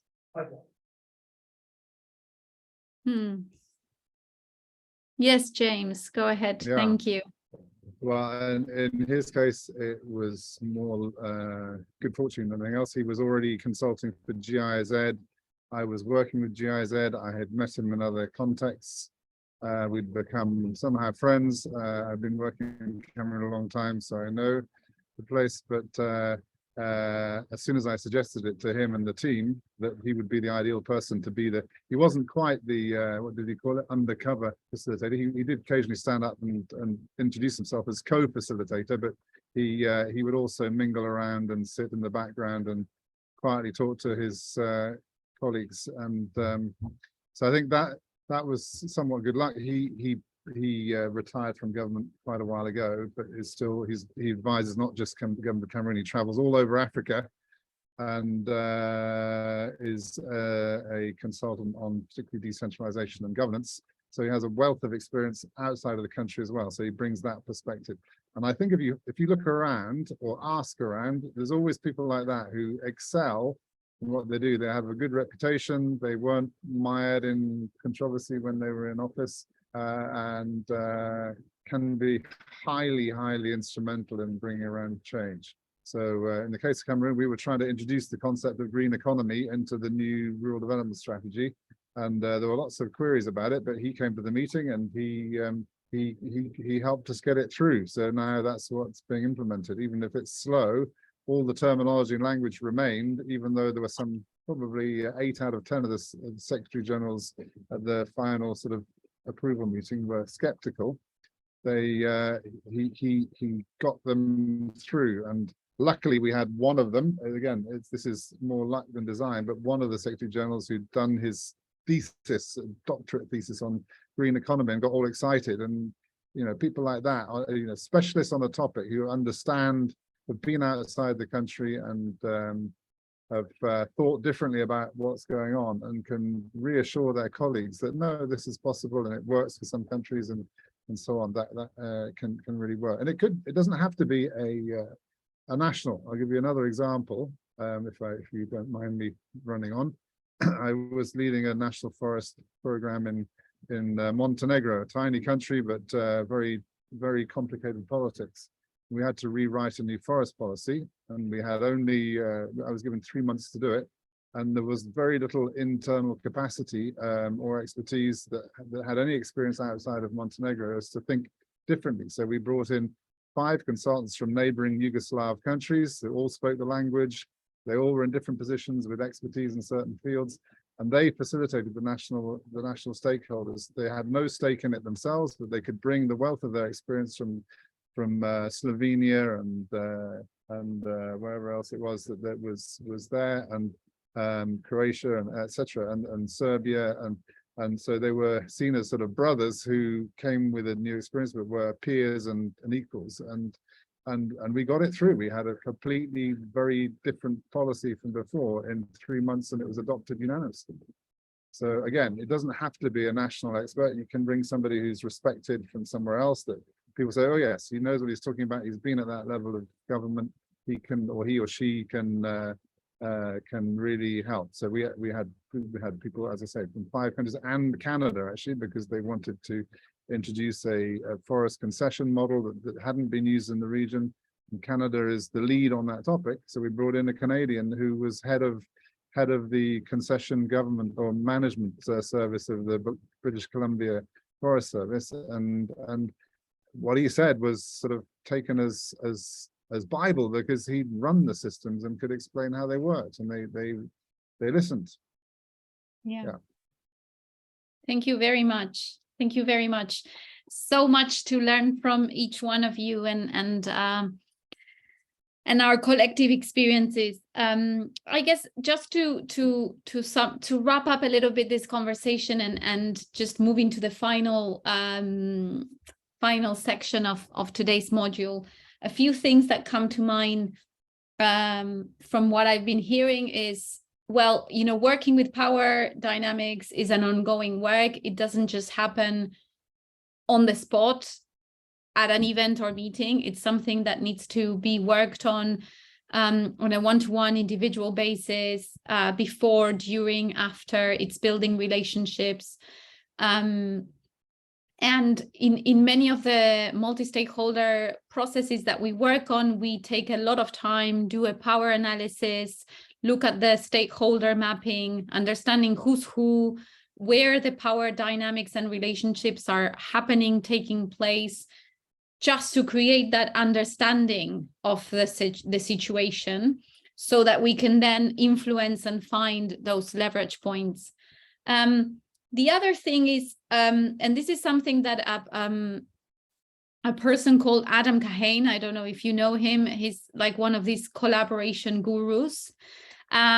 He talks about collaboration and multi-stakeholder processes. He's led, peace building processes in Colombia, post-apartheid dialogues in South Africa.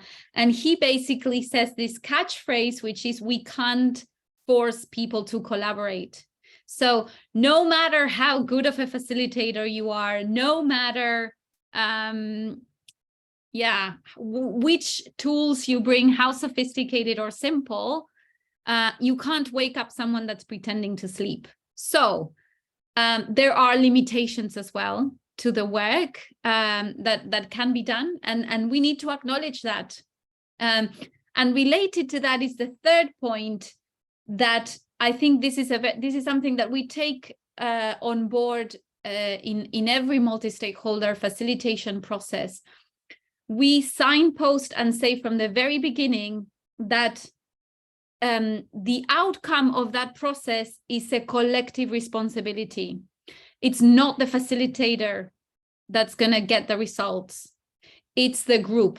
The facilitator is there just to convene the space, to moderate, to do timekeeping, to prompt, to bringing elements that can help, that sort of create an enabling environment. And we are going to talk about all of this in the fourth module when we go deeper into facilitation. And I will share the links to Adam Kahane's work, James, because it is quite important and interesting. Federica's already beat you to it. She's done it. Oh, fantastic. Yes, there's one book that he wrote that's called Collaborating with the Enemy, which is quite interesting. And the other one is called Facilitating Breakthrough. And they've written a recent report around radical collaboration for climate change. So we can share all of these resources in the post email, the follow-up email to today's session. So thank you very much. And this has been amazing. I'm very pleased that we had this conversation and the opportunity to listen to you and to leverage on your experience. We're now going to move into the final stages of the day. And I just want to, let me go back to the slides. We're going to do a practical exercise all together. We're going to work with power, and one of the 3 key ideas of working with power, if you saw the videos that we shared, is that working with power starts with ourselves. And so we're going to do an exercise where we're going to look at this idea of privilege. So I'm going to ask you to please, if you can, if you're able to turn on your camera. And we're going to do this very, very simple exercise. You can choose to either close your eyes or keep them open, look away from the screen if you want to, and put your arms up, yeah?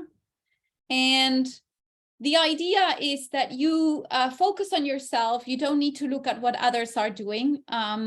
If you're interested, you can. But it is important to just raise your arms as high as you can. There's a point to that. So just raise your arms, and you are going to hear from me a list of statements.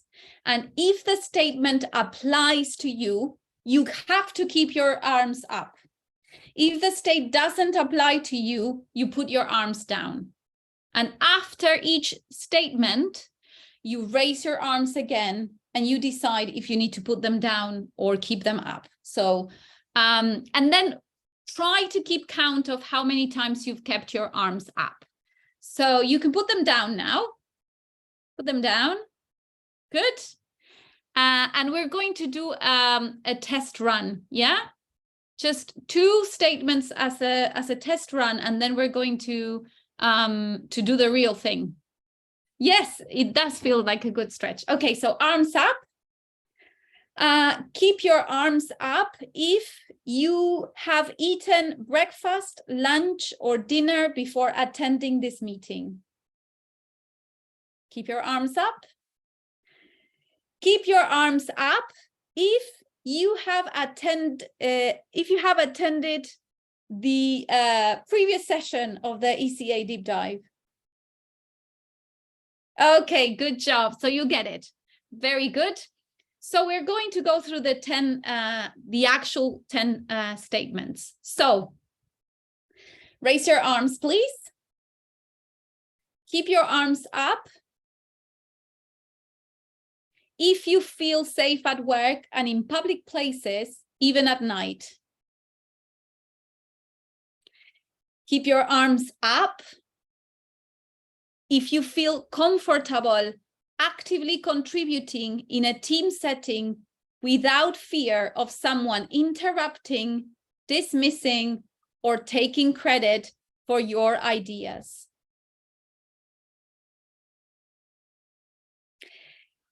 Keep your arms up if you are partnered and feel comfortable speaking openly about your significant other.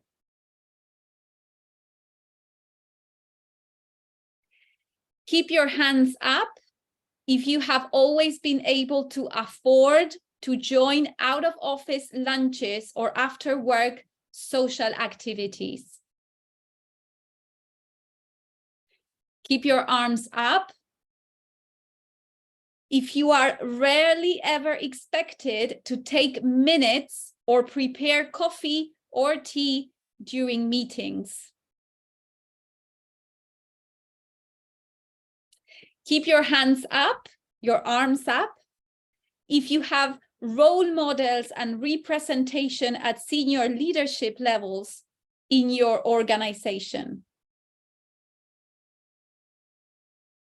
Keep your arms up if you have felt a sense of belonging most of your life in school, neighborhood, at work.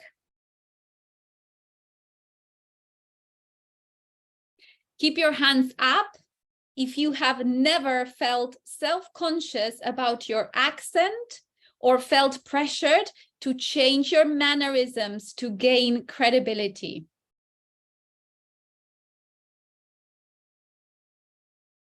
Keep your hands up, your arms up, if you don't remember the last time someone was condescending or overly pedantic when explaining a topic to you.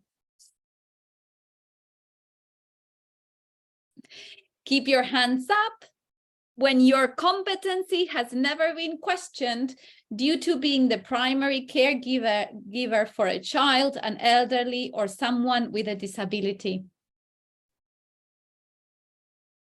Good job. Thank you very much for giving that a try. And in a way, the keeping your arms up is a way of representing the weight of privilege on you, because the more you've kept your arms up, the more means that you are, in a privileged position, basically. So, this is again, another way, another exercise to do that self-exploration and awareness about how do we show up? How does our power show up and how it doesn't? What are the things that make us intrinsically powerful and intrinsically disempowered? Yeah. And this is, as I said, just one of many other different ways of seeing power. But if you had the chance of going through the videos, and if you haven't, I would invite you to take some time to look at them. They're very short and they explain these ideas in more detail. But when we look at power in multi-stakeholder collaboration processes, we focus on these 3 key ideas. There's so much more than can be said. But, as a summary, we say that, first of all, power is neither good or bad. There are many different forms of power, and actually power is necessary. It's a mobilizing energy. The question is how it is manifesting, how it is being used, and how it's being received by others, and whether that creates imbalances. And we have, different models to look at power, visible, invisible, hidden, power over, power with. These are all different ways and approaches to looking at power. And so we encourage you to have a look at those and see which one resonates with you the most. The second key idea is this idea of power, and how working with power starts with ourselves, because it is very important to work on our own individual awareness. And how do we understand power? How do we live through power dynamics? How do our privileges show up? We might not be necessarily aware of those when we encounter other people. And the third key idea is that multi-stakeholder processes, as you very well shared already, are embedded in power structures. And so facilitating collaboration is mostly about navigating through power dynamics. And this is a very interesting example that was shared by Wageningen University, and they're they do a lot of specialist work on multi-stakeholder collaboration in food systems, and particularly looking at working with power dynamics. And it basically represents the concentrations of power in the Dutch food chain. So you have 65,000 farmers and horticulturalists at the left end, and that gets narrowed down to 6,500 food manufacturers, to 1,500 suppliers, to 5 purchasing companies, 25 supermarket concepts, and then it goes back up again into 4,400 supermarkets, 7 million shoppers, and 16.7 million consumers. Yeah. So this is, again, a way of looking at power, and how important it is to do this kind of analysis and understand where the power concentrations are. How do we see those playing out, and trying to think of moving from power over to power with, or power within, which is another way of seeing it, which means, we each one of us hold a level of power to make a difference. And so where is that enabled? How do we enable that capacity of each individual to participate in that process? Some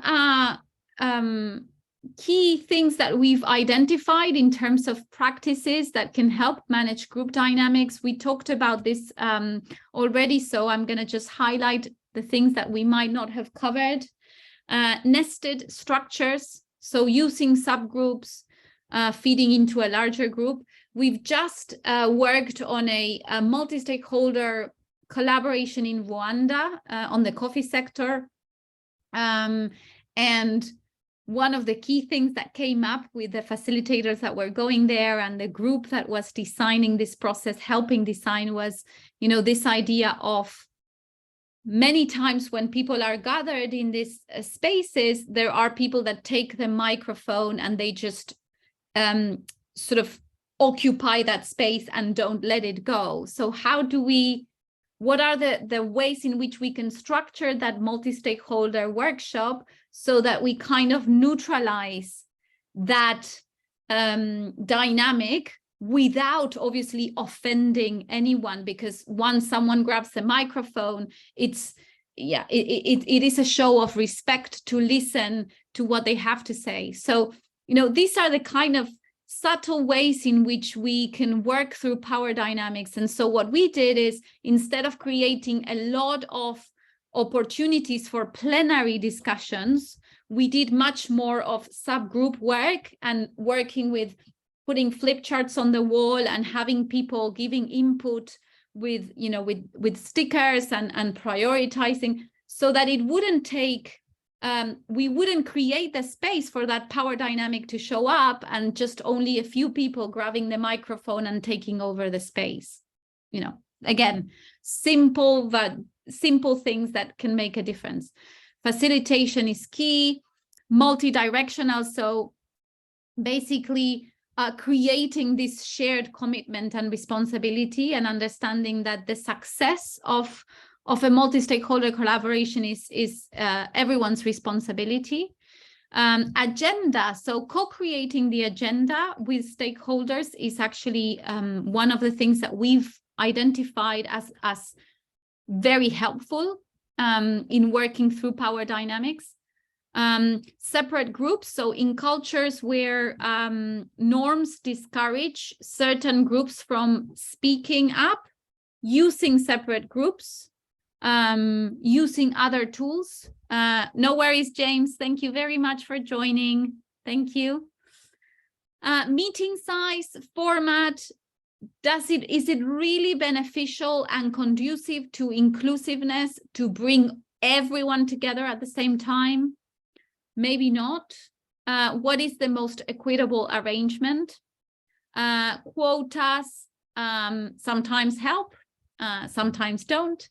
And yeah, this idea of partisan MSP, which means that not all stakeholders need to be at the table at the same time for action to happen. So how do we play through all of these different alternatives and ideas? So taking our last deep breath for the last piece of work, and then we're going to close today's session. We are going to invite you to look at power dynamics in your own work and specifically in the process that you are looking at in terms of applying effective collaborative action. And the guiding questions that we are offering here is, from a process perspective, what kind of power dynamics are present that you can identify already? Where are the power imbalances present? And think about that drawing, that image of the food value chain and how, you know, we had the big number of stakeholders and then reducing and then going up, and then, you know, visualize that and how does that play out in your own work or piece of intervention that you were wanting to work, and how do they manifest? Are they explicit? Are they implicit? Are they undercover? Is it something that's a cultural norm? Is it a political norm? Try to get granular, you know, in terms of how do they show up in practice. And then from a self-awareness questions, this balcony view that we talked about, what happens in you when you see power dynamics playing out? Do you notice? Are you aware? Is this something that you pay attention to? And are you intentional about how to respond, or are you just reactive and impulsive? And this is an important question as well, because part of working with power dynamics is about, as we said, working with ourselves. So we're going to take around 7 minutes, 8 minutes, so that 10 to the hour we can wrap up and hear from everyone on a quick checkout before we go today. And thank you, Federica, for sharing the links to the Google Slides. We are working on this slide now from your individual Google space. And here is where you can add your sticky notes on process, and you have the guiding questions on the side as a reminder. And from a self-awareness perspective, you also have the questions here as a reminder, and you can add your sticky notes here. So let's reconvene in around 6 minutes, and we'll do a quick checkout, and you can continue working on this, obviously at your own time and on your own pace.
let's take 2 more minutes and then we can regather.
Thank you, everyone. And just to bring ourselves again together for this last time today to our plenary, our virtual plenary.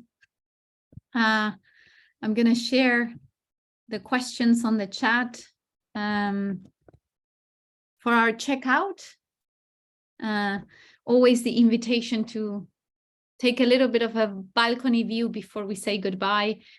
You know, what did you learn today? What did you enjoy? What would you like more of or less of? And what else? And I'm gonna just stop sharing the screen so that we can see each other. And yes, over to you. Gloria, would you like to start? You are on my first screen. So would you like to share anything?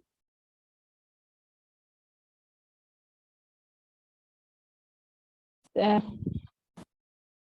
hope that you can hear me. Yes, we can. Okay.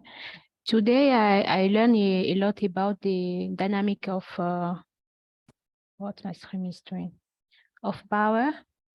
Also, I learned how to integrate fun in I don't know, in a meeting, how to try to solve when I really enjoyed the idea. I don't know his name. I think it's Lawrence. He was saying like when you are in a closed space and there is a difficult problems, you can just let everyone go out, and when you change the space, you know, the fire is outside, and when everybody come back, everything is good. So is what I can say about the meeting today. I learned plenty things, but first 2 things make me thanks. Thank you very much, Gloria. Robert, what about you? What would you like to share as a closing?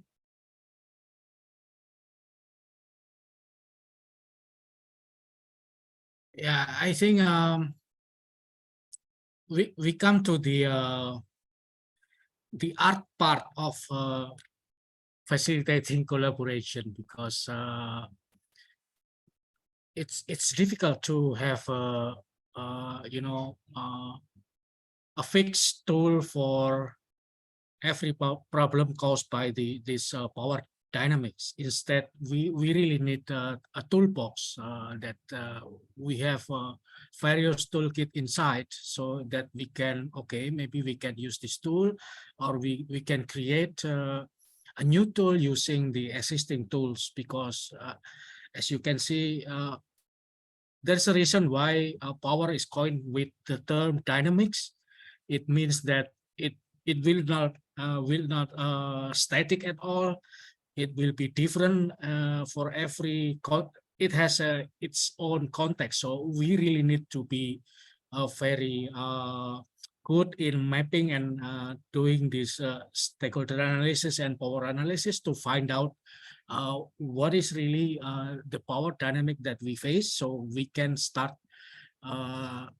thinking or maybe progressing to, okay, what will work on this situation, and we can only use reference or maybe good practices or maybe documentation from other places as a reference, but we cannot simply replicate that as it is. Yeah, because yeah, as I said, this is the art part of the collaboration work facilitating.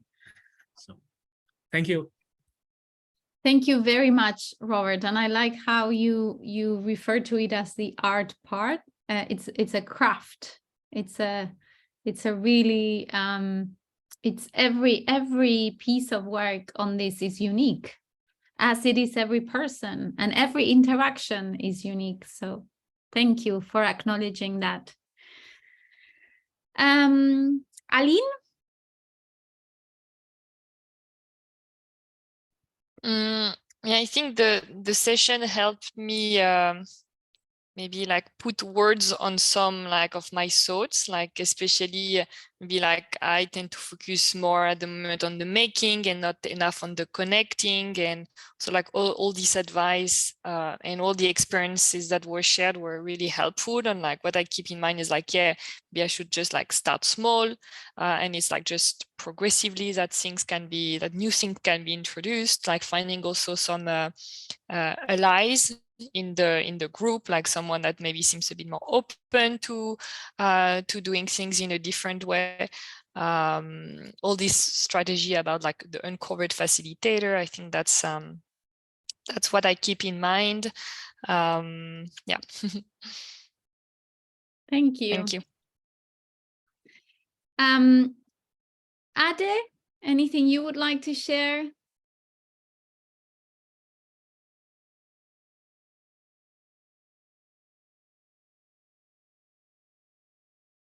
Ade, can you still hear us? Oh, there you are. Yes. Great. Thank you. Nice to see you.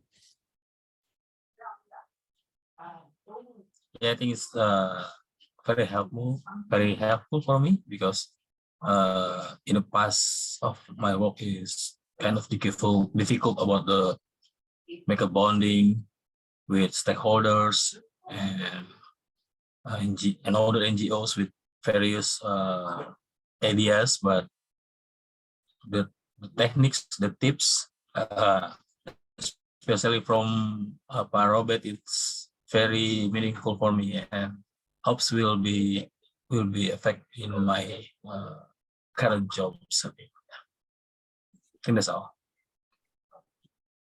Thank you. Thank you very much. Uchi, we haven't heard from you today.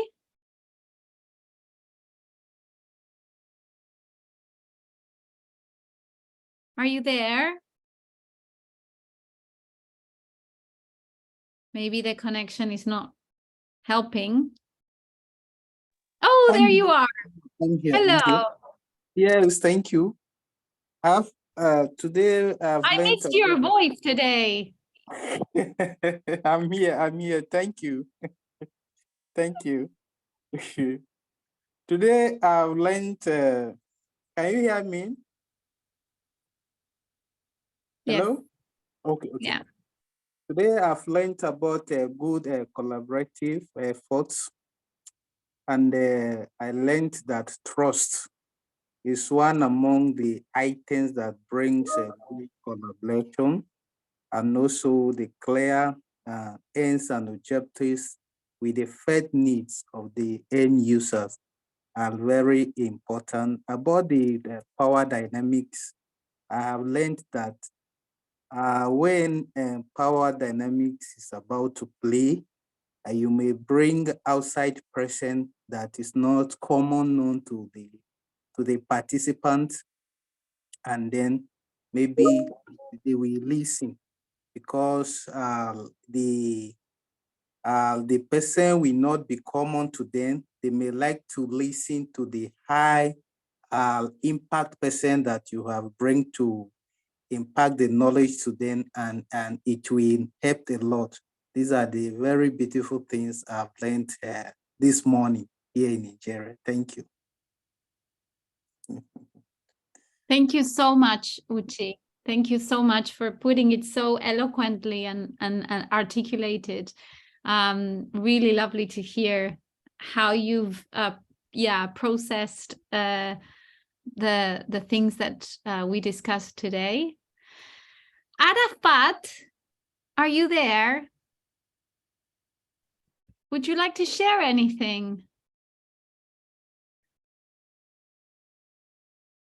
I'm not sure if he can hear us. Hello? Apichaya, anything that you would like to share to close the session today? Hi, if I may, I think what I learned so much today is there's different ways you can go in terms of trying to work with power, and colleagues have shared a lot of tricks and way forward. I think it's like to be like a water, you know where you want to reach, and you need to seek the way, like small or large way to get through that. And in doing that, I think when colleagues shares, there's so many tricks. I think teamwork is very important in terms of facilitating this. It cannot be just one facilitator doing this, because sometimes he or she may be focusing on like the whole group discussion, while the other might need to do the one-on-one, and each of the facilitator may have different skills. Some people, some of my team member, he's not good at speaking in the plenary, but he's so good at influencing people like in one-on-one conversation. So I think teamwork is very important, and I learned so much today from colleagues on the techniques and tricks, which will be useful for our work in the later stage. And I enjoy very much that. I think the community of practice like this is very important. We don't need to go through all the difficulty, but we can just bring whatever colleagues has shared in the community to use in our own work. So I'm so grateful for colleagues to share a lot today. Thank you. Thank you so much, Apichaya. I love that thought of a facilitation team, and definitely it's not a one woman or man show. So indeed, it is a team that's required. Thank you, everyone. I'm conscious of time, so it was great to hear from every one of you. And yes, we'll see each other next week, where we will work on effective communication, and looking forward to it. And stay tuned for our email with the pre-work and the videos to watch before coming next week. Thank you so much, and see you next week.